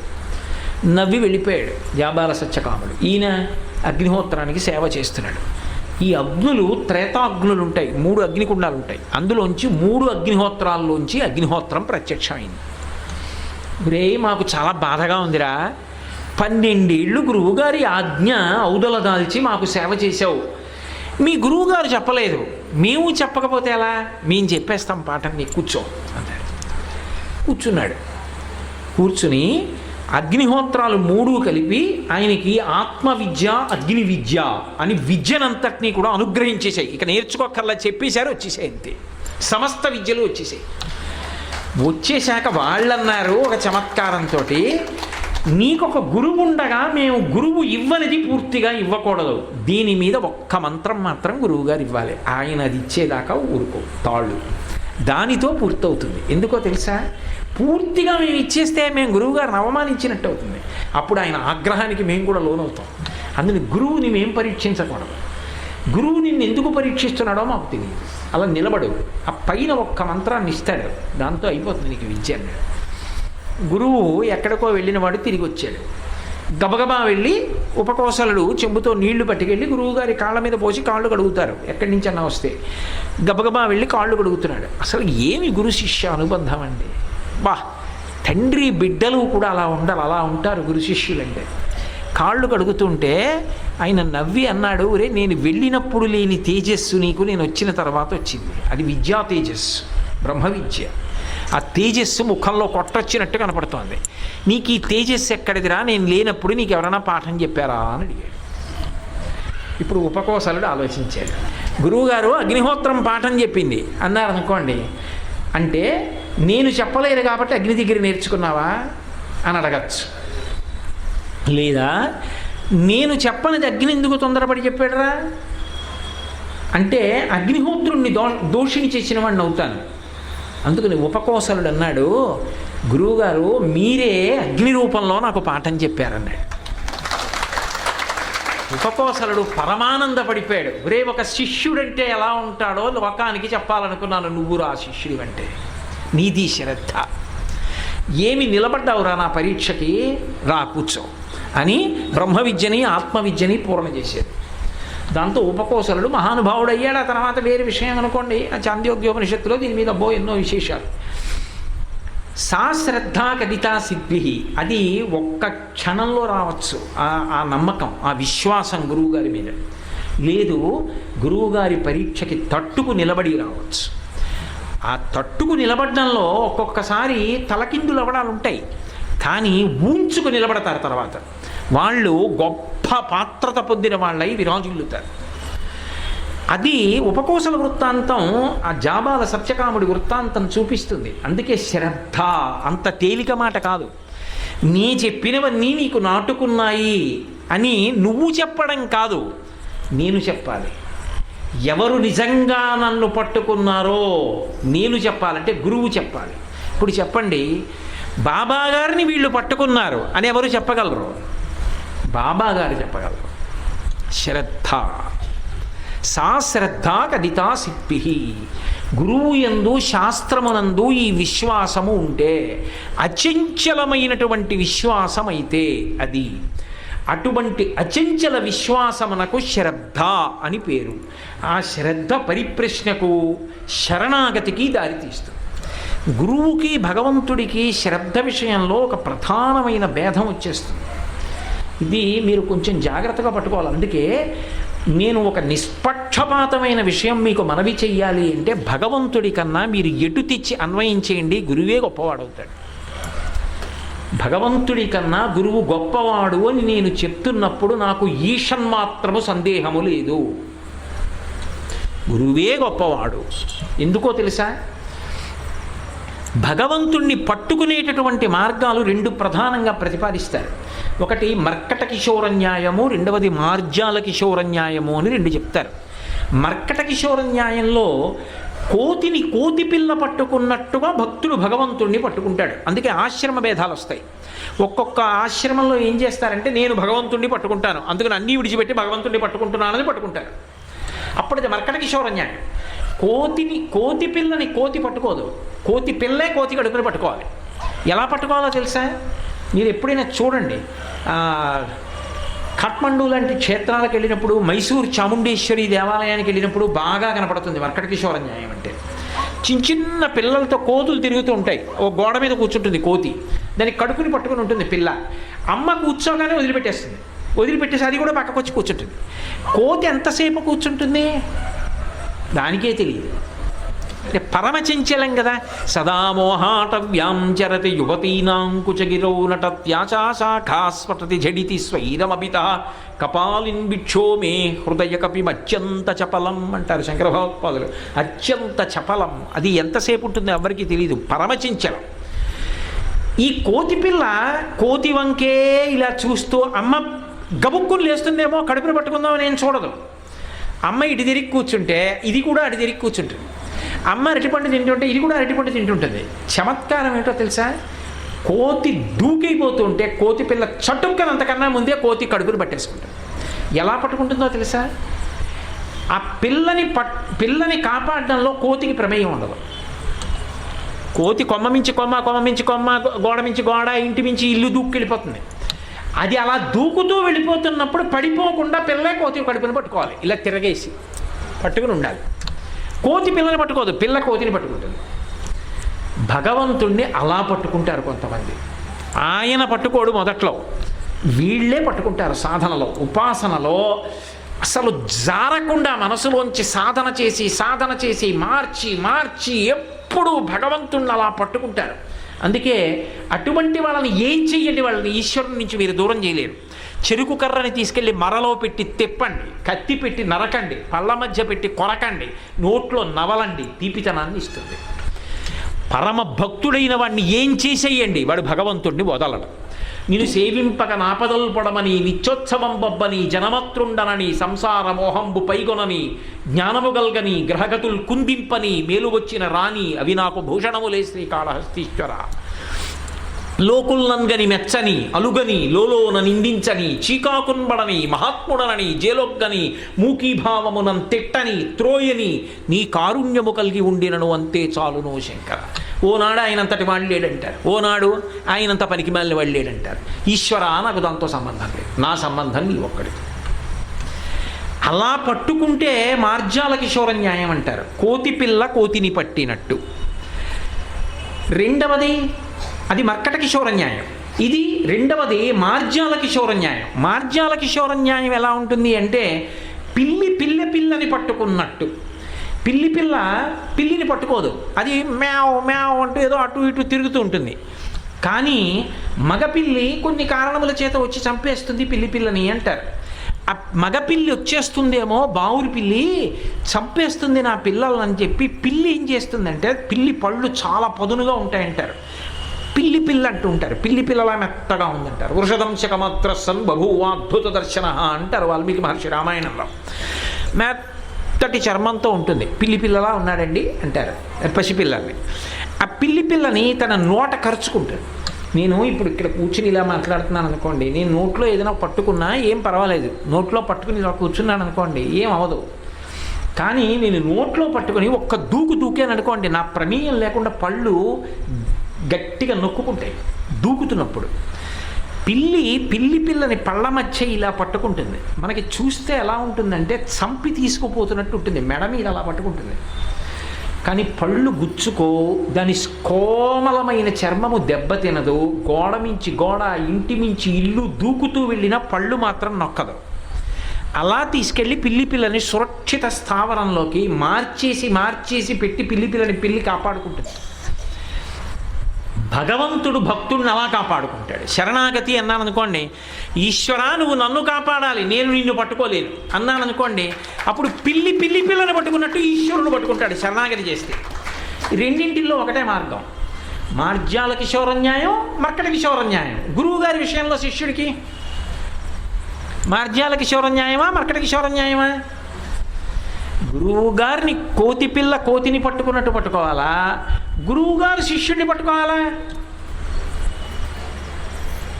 అంటే గురు శిష్యుల దగ్గరికి వచ్చేటప్పటికి రెండు మార్గాలు ఉండవు, ఒకటైపోతుంది. మొదట మర్కట కిశోర న్యాయం, గురువు గారి పాదముల దగ్గరికి వెళ్ళి విశ్వాసంతో ఆయన పాదం పట్టుకోవడమే. తర్వాత ఆయన నిన్ను వదలడం. ఎంత వదలడో తెలుసా? ఆయన శరీరం వెళ్ళిపోయిన తర్వాత కూడా వదలడం. ఆయన శరీరం ఉండదు, కానీ ఆయన శరీరము లేకపోయినా రక్షణ చేస్తుంటాడు. నా సమాధి నుండియే నేను పలికి రక్షిస్తానంటుంటారు. అది విదేహముక్తి అంటారు. ఇక శరీరం ఉండడానికి వీల్లేదు. ఎందుకంటే ఈ లోకానికి ఓ ధర్మం ఉంటుంది, ఆ ధర్మం ప్రకారం ఈ శరీరం ఉండదు. ఎంతటి మహానుభావుడు కానివ్వండి, ఆ శరీరం కొంతకాలానికి పతనం అవ్వాలి. ప్రకృతి సిద్ధాంతానికి విరుద్ధంగా ఉండరు, వదిలిపెట్టేస్తారు శరీరాన్ని. కానీ శిష్యుణ్ణి మాత్రం రక్షించుకుంటూనే ఉంటారు. అదే దానికి ప్రబల నమ్మకం ఏమిటో తెలుసా? నేను ఒక మహానుభావుణ్ణి ఎప్పుడూ గురువుగా నమ్ముకుని ఉన్నాను అనుకోండి, నేను దీని మీద ఏం మాట్లాడాలి అని నాకు అనుమానం వచ్చి, నాకు ఏం మాట్లాడాలి, ఏం చెప్పాలో నాకు తెలియట్లేదే ఇవాళ సభలో అని నేను అనుకున్నాను అనుకోండి, మీరు నన్ను నమ్మండి, నేను ఏం చెప్పాలో ఆయన ఏదో ఒక రూపంలో నాకు చెప్తారు వచ్చి. ఎందుకని అంటే శరీరం ఉండదు, కానీ రక్షిస్తూ ఉంటారు. అలా ఎన్నో సందర్భాలలో స్వప్నంలోకి వెళ్ళి కూడా గురువులు కాపాడినటువంటి దృష్టాంతములు ఉంటాయి. అందుకే గురువు గారి శరీరం తర్వాత కూడా శిష్యులకి గురువుతో అనుబంధం అలాగే ఉండిపోతుంది. ఆయన మా గురువు గారు. ఆయన ఇవాళ శరీరం లేదని రక్షించలేని వాడు కాడు. శరీరము ఉన్నప్పుడు శరీరము లేనప్పుడు కూడా గురువు యొక్క రక్షణ అలాగే ఉంటుంది. అది గురువు యొక్క తత్వంలో ఉండే గొప్పతనం. ఆయనకి మార్జాల కిశోర న్యాయమా, మర్కట కిశోర న్యాయమా అన్నది లేదు. ఒకసారి నువ్వు మర్కట కిశోర న్యాయంతో వెళ్ళి ఆయన పాదాలు పట్టుకుంటే చాలా, ఆ తర్వాత ఇంకా మార్జాల కిశోర న్యాయమే. ఆయన శరీరం పోయాక కూడా ఆయన నిన్ను పట్టుకునే ఉంటాడు, నిన్ను రక్షిస్తూనే ఉంటాడు, కాపాడుతూనే ఉంటాడు, ఉద్ధరిస్తూనే ఉంటాడు, మంచి మార్గంలో నడిపిస్తూనే ఉంటాడు. ఇది గురువు యొక్క వైభవం. ఇది తెలుసున్నవాడు ఏం చేస్తాడంటే గురువు ముందు శరణాగతి చేస్తాడు. శరణాగతి అంటే ఇక గురువు ముందు నాది అన్న మాట ఏది వాడరు, అన్నీ ఆయన అనుగ్రహమే. ఏది చెయ్యండి, మహానుభావుడు మా గురువు గారి అనుగ్రహం, ఆయన అనుగ్రహం చేత నేను ఈ పనులు చేయగలిగాను. అలాగని దాని అర్థం గురువుగారి ఇంటికి 100 మాటలు ఎడతారని మీరు అనుకోకూడదు. అలా గురువుగారి ఇంటికి వెళ్ళాలని ఏమి ఉండదు. గురువుకి తెలుసు అంతరంగంలో శిష్యుడేమిటో, శిష్యుడికి తెలుసు హృదయంలో గురువేమిటో. వాళ్ళిద్దరి అనుబంధం అలా, అప్పుడు అది బాహ్యానికి దొరకదు. ఎంత చమత్కారంగా ఉంటుందో తెలుసా? మీరు మామూలుగా చూశారనుకోండి, అందరికన్నా ధూర్తుడుగా ఆయనే కనపడతాడు. కొంతమంది రోజు గురువుగారి ఇంటికి వెళ్ళి నమస్కారం పెడతారు. అసలు వెలిగిపోతున్న శిష్యుడు ఉంటాడు, వాడు గురువుగారింటికి ఏడాదికి 2 మాటలు 3 మాటలు వెళ్తాడు. గురువుగారు ఎప్పుడు వాడి గురించి పరితపిస్తూ ఉంటారు. మరి వాడు ఎప్పుడు రాడు, 2 మాటలు 3 మాటలు వస్తాడంతే. శ్రద్ధ బహిర్గతమవ్వాలని నమ్మకము కూడా ఉండదు, సిద్ధాంతము లేదు. శ్రద్ధ బహిర్గతమవుతుందని నమ్మకం ఉండదు. అంటే నేను మీకు చెప్పగలుగుతున్నానో లేదో నాకే అనుమానంగా ఉంది. నేను ఒక ఆయన కనపడితే వెళ్ళి, అయ్యా నమస్కారం అండి, బాగున్నారా, మా అదృష్టం అండి మీ దర్శనం అవడం అని గబగబా కాళ్ళ మీద పడి నమస్కారాలు పెట్టాను. పెట్టకపోతే లేనిపోని గొడవ అని మనసులో అనుకుని పెట్టాను. ఇప్పుడు నేను పైకి పెట్టిన నమస్కారం మీకు కనపడింది, లోపల ఎందుకు పెట్టానో మీకు తెలుస్తుందా? శ్రద్ధ అనగలరా మీరు దాన్ని? ఆ శరణాగతి శ్రద్ధ కిందకు వస్తుందా? ఒక్కొక్కడిది చెయ్యడు, కానీ చెయ్యని వాడిలో శ్రద్ధ గురువు పట్టుకుంటాడు. గురువుకి ఆ శక్తి ఉంటుంది. అది గురువు అంటే. సాశ్రద్ధ, నేను పట్టుకోగలను, నువ్వు కాదు. పట్టుకున్నాను పట్టుకోలేదు చెప్పేది నువ్వు కాదు. నువ్వు నన్ను పట్టుకున్నావో పట్టుకోలేదో నేను చెప్పవలసి.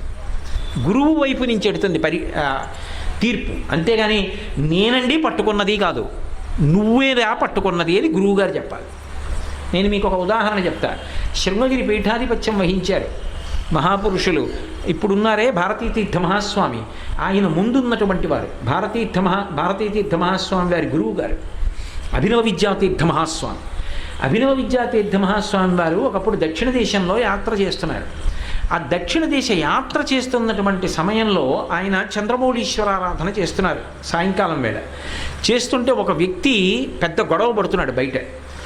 ఏమిటి గొడవ పడుతున్నారు అని ఆయన ఇలా చూశారు. చూస్తే అందరూ మిన్నకుండి ఇదేంటి ఎవరో బయట గొడవ పడుతున్నాడు అన్నట్టుగా సౌండ్ చేశారు. అన్నారు ఆయన, పంపించండి.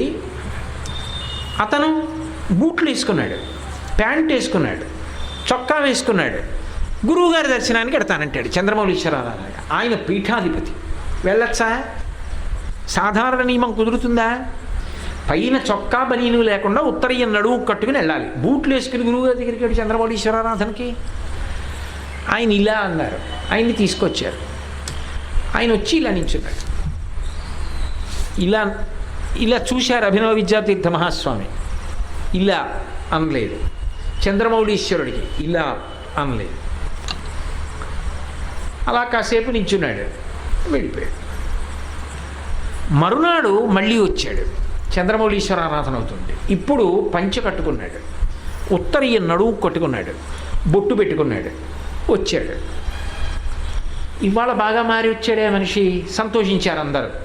ఇవాళ నమస్కారం పెడతాడేమో గురువుగారికి. ఇది ఒక చమత్కారం. సాధారణంగా శిష్యుల్లో ఎలా ఉంటుందంటే, వాడు చూడు గురువుగారికి నమస్కారం కూడా పెట్టలేదు అనుకుంటారు. అది తప్పు కాదు, వాళ్ళ ప్రేమ.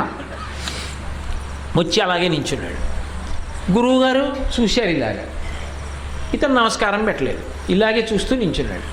కొంతసేపు అయిపోయింది, చంద్రమౌళీశ్వర ఆరాధన అయిపోయింది. అభినవ విద్యాతీర్థ మహాస్వామి వారు లేచారు, ఇలా అన్నారు. వచ్చాడు, లోపలికి తీసుకెళ్ళి మంత్రోపదేశం చేశాడు.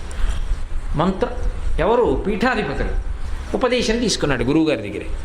తీసుకున్న తర్వాత ఆయన అన్నారు, నిన్ననే ఎందుకు ఇలా రాలేదు అన్నారు.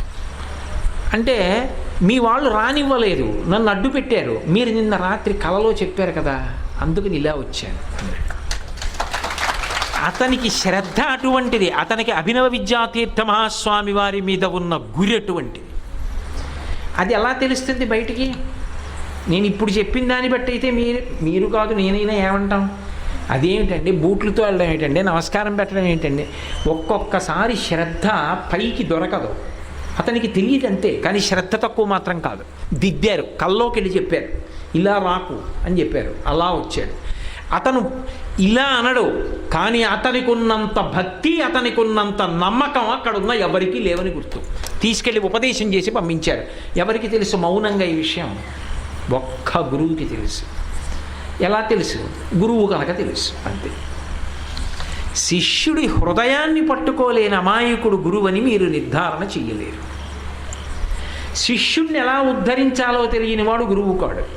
శిష్యుడికి ఉండవలసింది గురువు గారి మీద పరమ విశ్వాసం, అంతే. అది ఒక్కొక్కనాడు ప్రకటనమవుతుందా శ్రద్ధారూపంలో? అంటే ప్రకటనము కాకపోవచ్చు, కాకపోయినా శిష్యుని యొక్క శ్రద్ధని మాత్రం గురువు పట్టుకోగలడు. ఇది శ్రద్ధ. ఆ శ్రద్ధ ఎక్కడ ఉందో అక్కడ గురువుగారి అనుగ్రహం ఉంటుంది. అది ఉన్న చోట గురువు పట్టుకోగలడు. వీడు పరమశ్రద్ధావంతుడు, వీడిని నేను అనుగ్రహించాలి, గురువు పట్టుకుంటాడు, పట్టుకుని అనుగ్రహిస్తాడు. ఆ సాశ్రద్ధ కలితా సిద్ధి యయా వస్తూపలభ్యతే. ఎవరికి గురువుగారి మీద అటువంటి అచంచలమైన విశ్వాసం ఉన్నదో వాడు గొప్ప ఉద్ధరణ పొందుతాడు. అందుకే ఒక్కొక్కసారి చమత్కారం ఏమిటో తెలుసా? గురువుగారికి ఒక అనుమానం వస్తుంది, నా దగ్గర ఉన్న ఇంతమందిలో నిజానికి నా మీద అపారమైనటువంటి విశ్వాసం ఉన్నది ఫలానా వారికేనేమో అని అనుమానం వస్తుంది. గురువు ఏదో అనుగ్రహం చెయ్యాలనుకుంటాడు. అంత విశ్వాసము ఉన్నవాడేనా? ఒక చిన్న పరీక్ష పెట్టాలనుకుంటాడు. ఇది మీరు బాగా గుర్తుపెట్టుకోవాలి. గొప్ప గొప్ప అభ్యున్నతిని అనుగ్రహించే ముందు ఎందుకని గురువు ఈశ్వరుని ఒక్క ప్రార్థన చేస్తాడంతే అనుగ్రహం సిద్ధిస్తుంది. సిద్ధింపచేసే ముందు పరీక్షిస్తారు ఒకసారి. అది తట్టుకోవడం చాలా కష్టం అంటే అచంచల విశ్వాసము లోపల ఉంటే ప్రవర్తన ఎంతో తెలిసిపోతుంది. అది లేదనుకోండి, మీరు ఇంటి దగ్గర ఏమన్నారో తెలుస్తుంది, మీరు వస్తువు ఏమన్నారో తెలుస్తుంది, వచ్చి ఏమన్నారో తెలుస్తుంది, తర్వాత ఏమన్నారో తెలుస్తుంది, అన్నీ తెలుస్తాయి. అప్పుడు మీరు మరికొంత పండే వరకు ఆగవలసి ఉంటుంది. నేను మీకు ఒక ఉదాహరణ చూపిస్తా. ఒకప్పుడు శివగురువు ఆర్యాంబ శంకర భగవత్పాదుల యొక్క తల్లిదండ్రులు. శివగురువు ఆర్యాంబ త్రిశూర్ క్షేత్రంలో భజన చేయడానికి వెళ్ళారు. భజన అంటే రామనామము రమ్యమైనది రామనామని కాదు. భజన అంటే సంప్రదాయంలో 2 అర్థాలు ఉన్నాయి. ఒకటి భగవన్నామం చెప్పడం, రెండో భజన ఏమిటంటే కొన్ని రోజుల పాటు నియతి కాలం దేవాలయంలో ఉండిపోతారు. అక్కడే ఉండిపోయి అక్కడే ప్రదక్షిణాలు చేస్తూ అక్కడే కాపర ఉండిపోతారు. గుళ్ళు ఉండిపోయి దేవాలయంలోనే బ్రహ్మచర్యంతో పడుకుంటారు. దేవాలయంలో తెల్లవారుజామున లేచి నిత్యకర్మ చేసుకుని ఈశ్వరుల ముందు కూర్చుని ఏవో భగవత్ సంబంధమైన విషయాలు పారాయణ చేసుకుంటారు. అలా కొంతకాలం నీతి కాలం అలా ఉంటే ఈశ్వరుడి యొక్క అనుగ్రహం కలుగుతుంది అని. అలా అనుగ్రహిస్తాడు. త్రిశూర్లో వడకనాథేశ్వరుడు అంటారు.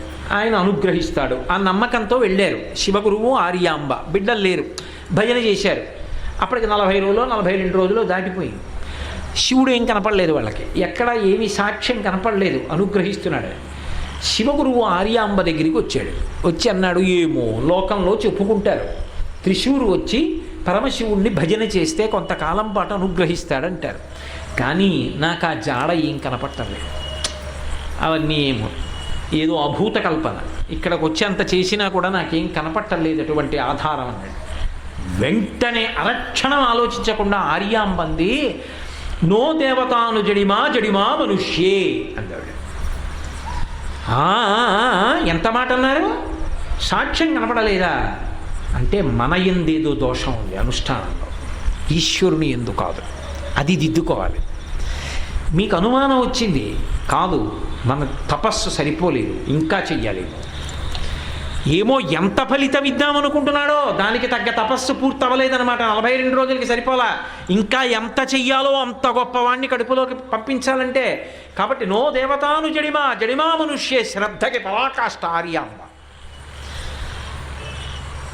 ఓ అలా అంటావా? శివగురువు మళ్ళీ అనుష్ఠానం చేశాడు. ఎవరొచ్చారు? వడకనాథేశ్వరుడే శంకర భగవత్పాదులుగా ఆర్యాంబ కడుపులో ప్రవేశించాడు. మీరు తేడా చూడండి. అందుకే శివగురువు ఉపనయనం చేయలే శంకరాచార్యుల వారికి. శంకరాచార్యులు వారు చాలా చిన్నతనంలో ఉండగా శరీర త్యాగం చేశారు. మరి ఆర్యాంబ శరీరం వదిలిపెట్టేసిన తర్వాత శంకరాచార్యులు వారు యోగ మార్గంలో వచ్చి 2 చేతులతో శరీరాన్ని పైకెత్తి అగ్నిహోత్రుణ్ణి ప్రార్థించి అంతిమ సంస్కారం చేసి ఆవిడ కోరుకున్న లోకానికి పంపించారు. శ్రద్ధ యొక్క ఫలితం అలా ఉంటుంది. ఇది ఒక మాట చేత తెలుస్తుంది. దానికి గీటురా ఏమిటో తెలుసా? పరిస్థితిని కల్పించి చూస్తారు ఏ మాట వస్తుంది. అదే లోపల సంస్కారమునకు పొందిన పరిణితికి ప్రతీక. ఏ స్థాయిలో ఉన్నాడు తెలిసిపోతుంది. నో దేవతాను జడిమా జడిమా మనుష్యే. ఆర్యాంబే ఎటువంటి అదృష్టాన్ని పొందింది? శంకర భగవత్పాదులకు తల్లిగా, శంకర భగవత్పాదుల సన్యాసానికి అమ్మగా, ఆతృత సన్యాసానికి ఆవిడ అనుమతిచ్చింది. అనుమతిచ్చి శంకరాచార్యుల వారు సన్యసించి మనందరికీ భిక్ష పెట్టడానికి ఆర్యాంబ కారణమైంది. ఎందుకని? నో దేవతాను జడిమా జడిమా మనుష్యే. ఆ మాట శ్రద్ధకి పరాకాష్ఠలో నిలబడింది కాబట్టి ఆ స్థానానికి వెళ్ళిపోయింది. అందుకే శృంగగిరి పీఠాధిపత్యం వహించిన మహాపురుషులు సచ్చిదానంద శివాభినవ నరసింహ భారతీ స్వామి వారికి దర్శనం కూడా ఇచ్చారు ఆవిడ. అంత స్థాయికి వెళ్ళింది ఆర్యాంబ. అంత అదృష్టాన్ని పొందింది. నిక్కచ్చిగా పరిశీలనం చేస్తే శివగురువు కన్నా ఆర్యాంబ పొందినటువంటి అదృష్టం ద్విగుణీకృతం. అలాగే ఒకప్పుడు భగవాన్ రమణులు అరుణాచలంలో ఉన్నారు. అళగమ్మ గారని వాళ్ళ అమ్మగారు కూడా విరూపాక్ష గుహకు వచ్చారు. వచ్చి ఆవిడతో ఉండేవారు. ఉంటే వాళ్ళ అమ్మాయి వచ్చారు, అమ్మ నీకు ఒంట్లో బాగుండట్లేదు, పెద్దదాన్ని అయిపోయావు, ఎందుకమ్మా వీడితో ఉంటావు? వీడు గిరి ప్రదక్షిణం అంటాడు, అటు ఇటు వెళ్ళిపోతాడు, ఏమీ మాట్లాడు, ఎప్పుడూ బ్రహ్మాన్ని అనుభవిస్తూ ఉంటాడు, ఎందుకమ్మా ఇక్కడ ఉంటావు? వచ్చేసేయి మన ఊరు వెళ్ళిపోదాం అంది. ఒక తల్లి పట్ల ఒక బిడ్డ ప్రేమతో ఏం మాట్లాడుతుందో అదే మాట్లాడింది ఆవిడ. నేనేం తప్పు పట్టట్లేదు సుమండి, అలా మాట్లాడింది. అలగమ్మ గారు అన్నారు, మీ ఇంటికి వచ్చి చచ్చిపోతే ఏం చేస్తారు? బండెడు పుల్లల్లో పెట్టి కాల్చేస్తారు. ఒంట్లో బాగులేదు కదా, వీడి దగ్గర చచ్చిపోతే వీడు నేను చచ్చిపోయాక నా శరీరాన్ని 2 చేతులతో ఎత్తి రక్కసి ముళ్ళ పొదలో పారేస్తాడు. వీడు కాల్చడం అవి చేయడు, ఎత్తి రక్కసి ముళ్ళ పొదలో పారేస్తాడు. కానీ వీడు ముట్టుకుంటాడు కదూ, నాకు స్వర్గం వస్తుంది లేదా నాకు ఇంకా జన్మే ఉండదు. వీడి చేత్తో పారేస్తాడు. వీడి చేత్తో ముట్టుకుంటే చాలు, ఇక్కడే ఉంటాను. ఆయన ఏమీ అనలేదు, అలాగే ఉన్నారు. అలగమ్మ గారికి అంతిమ శ్వాస ఏర్పడాలి. ఇవాళ సాయంకాలం ఆవిడ శరీరం విడిచిపెట్టాలి. పొద్దున్నుంచి కొట్టుకుంటున్నారు. ఆవిడ వచ్చి కూర్చున్నారు. ఆయన వచ్చి స్కందగిరిలో అరుణాచలంలోనే కూర్చుని ఆవిడ గుండెల మీద చెయ్యి పెట్టిన వారు అలాగే ఉన్నారు. సాయంకాలం అవుతోంది, చెయ్యి తీసేసి అన్నారు, అమ్మ పరబ్రహ్మమునందు ఐక్యమైపోయింది. అమ్మ కొన్ని లక్షల జన్మల పాటు అనుభవించవలసినటువంటి కర్మని సూక్ష్మ రూపంతో ఇవాళ సాయంకాలానికి అనుభవింపచేసేసి అమ్మకి మోక్షం ఇచ్చానన్నారు. ఇంకా కర్మశేషం లేదు, లేకుండా చేసేశారు కాబట్టి ఇంకా ఆవిడికి కర్మశేషం లేనప్పుడు ఆవిడ ఎందుకు పునర్జన్మ తీసుకోవాలి? ఇంకా మోక్షాన్ని పొందారు. అందుకే అమ్మగారి శరీరాన్ని కిందకి తీసుకొచ్చి భూమిలో ఉంచి దాని మీద శ్రీచక్ర ప్రతిష్ఠ చేసి మాతృభూతేశ్వరాలయం అని శివలింగ ప్రతిష్ఠ చేసి అమ్మగారికి ఆలయం కట్టారు. అలగమ్మగారి శరీరం పెట్టిన స్థలం అది. దేనికి ఇచ్చారైనా? ఎందుకు ఇచ్చారు మోక్షం? నమ్మకం. వీడి చేత్తో ఎత్తి రక్కసి ముళ్ళ పొదలో పడేసినా చాలు, ఆవిడికి ఆయన మీద ఉన్న నమ్మకానికి ఆ స్థితి కల్పించేశారంతే. ఒకప్పుడు పళనిస్వామి అని ఒకతని విషయంలో ప్రయత్నం చేశారు, కొద్దిగా జారిపోయాడు, కొద్ది జన్మలు ఉన్నాయని చెప్పారు. ఆయన చెప్తుండేవారు ఇంకొక 3 జన్మలు ఉన్నాయి, ఇంకొక 2 జన్మలు ఉన్నాయి. ఆయన చెప్పేవారు కామకోటి పీఠాధిపత్యం వహించిన మహాపురుషులు చంద్రశేఖరేంద్ర సరస్వతి మహాస్వామి చెప్పేవారు, చంద్రశేఖర భారతీ స్వామి చెప్పేవారు, అభినవ విద్యాతీర్థ మహాస్వామి చెప్పేవారు. వాళ్ళందరూ ఒక స్థాయి సిద్ధపురుషులు. కాబట్టి ఆ నమ్మకం, ఆ విశ్వాసము గురువునందు నిలబడింది అనుకోండి, అలా శాస్త్రమునందు నిలబడింది అనుకోండి, ఆ నమ్మకం ఉన్నవాడు తరించిపోయినట్లే. ఆ నమ్మకం ఒక్కటి లేదు, అది ఊగిసలాట. ఇవాళ నమ్మినట్టు ఉంటాడు, రేపు కొంచెం మనస్సుకి పరీక్ష పెట్టేటట్టుగా ఓ సంఘటన జరిగింది అనుకోండి, కిందకు వచ్చేస్తాడు. అలా ఏంటి అంటాడు, అక్కడ జారిపోయాడు, అక్కడ దూరం అయిపోతాడు. మళ్ళీ ముందుకు రావాలి, మళ్ళీ సాధన చెయ్యాలి, మళ్ళీ ఎప్పుడో గురువుగారి అనుగ్రహం ఈశ్వరానుగ్రహం ఎప్పుడో కలుగుతాయి మళ్ళీ. ఇది ఎంతో నమ్మకం ఉన్నవాడు తప్ప శ్రద్ధని వినయాన్ని 2 కళ్ళుగా పొంది మార్గమునందు ప్రయాణించలేడు. ఇది మనుష్య జన్మకి ప్రధానము సుమా. ఇది పొందలేనప్పుడు నువ్వు అసలు జన్మ తరించడానికి కావలసినటువంటి ప్రధానమైనటువంటి మౌలిక సామాగ్రి ఏది ఉన్నదో ఆ మౌలిక సామాగ్రిని మూట కట్టలేవు. ఆ విశ్వాసాన్ని ఏర్పరచుకో. ఈ విశ్వాసం ఏర్పడడానికి మళ్ళీ సాక్ష్యాలు ఉండవు. నేను గురువుగారిని అలా ఎందుకు నమ్మాలండి అంటే దానికి ఇక ఏం ఉండవు. అలాగా ఎలా ఉంటుంది అంటే అది మనస్సు యొక్క పరిణతి చేత ఉంటుంది. గురువు గురువే, శాస్త్రము శాస్త్రమే. తిరుగులేని విశ్వాసంతో నిలబడగలిగిన వాడు ఎవరు ఉంటాడో వాడు శ్రద్ధ కలిగిన వాడు. ఆ శ్రద్ధ కలిగి ఉంటే వాడు ఏమి పొందుతాడు అన్నది చెప్పడం కష్టం. వాడు ఏమి పొందలేడు అని అడగవలసి ఉంటుంది. వాడు ఏదైనా పొందుతాడు, వాడి జన్మ పండిపోతుందంతే, ఇక మళ్ళీ రావలసిన అవసరం కూడా ఉండదు. ఇది జీవితానికి అత్యంత ప్రధానము సుమా. ఈ శ్రద్ధ కోల్పోవద్దు. ఇది మీకు చాలా ముఖ్యం. ఇది పట్టుకోండి, ఇది పెంపొందించుకోండి, దీనికి నిలబడడం ముందు నేర్చుకోండి మనుష్య జీవితంలో. ఇది మహానుభావుడు సాయిబాబా గారి యొక్క ప్రతిపాదన. అందుకే వారి యొక్క ప్రబోధాల్లో ప్రధాన సిద్ధాంతమైన శ్రద్ధ ఆవిష్కరింపబడుతుంది. కాబట్టి శాస్త్రస్య గురువాక్యస్య సత్యబుద్ధ్యావధారణ సా శ్రద్ధ కదితా సిద్ధి యయా వస్తూపలభ్యతి. నేను ఈ శ్రద్ధ అన్న మాట ఎంత గొప్పగా అన్వయం అవుతుంది అన్న విషయం మీద మరికొన్ని విశేషాల్ని రేపటి రోజు సాయంకాలం మనం 6:30 కలుసుకున్నప్పుడు మీకు మరింత అందిస్తాను. నేను ఎందుచేత ఈ విషయం చెప్పాను అన్నది ప్రవచనం పూర్తి చేశాక ఒక మాట చెప్తాను, అది తెలుసుకునే ప్రయత్నం చేదురు. కానీ మంగళాశాసనపరై మదాచార్య పురోగమై సర్వైశ్చ పూర్వైరాచార్యై సత్కృతాయాస్తు మంగళం. మంగళం కోసలేంద్రాయ మహనీయ గుణాత్మనే చక్రవర్తి తనూజాయ సర్వభౌమాయ మంగళం. ఉమాకాంతాయ కాంతాయ కామితార్థప్రదాయినే శ్రీగిరీశాయ దేవాయ బలినాథాయ మంగళం. సర్వం శ్రీ ఉమామహేశ్వర పరబ్రహ్మార్పణమస్తు. స్వస్తి. ఇవి కొంచెం గంభీరమైనటువంటి విశేషాలు. రామాయణం చెప్తున్నాం అనుకోండి, 2 గంటలు కాదు 2:30 గంటలు మాట్లాడేసినా ఏదో ప్రధానమైనటువంటి కథతో పాటు విషయం లోపలికి వెళుతూ ఉంటుంది. ఇవి చాలా గంభీరమైన విషయాలు. అవి బాగా మనసులో మళ్ళీ మళ్ళీ స్మరణ చేసి నిలబడడానికి అవకాశం ఇవ్వాలి.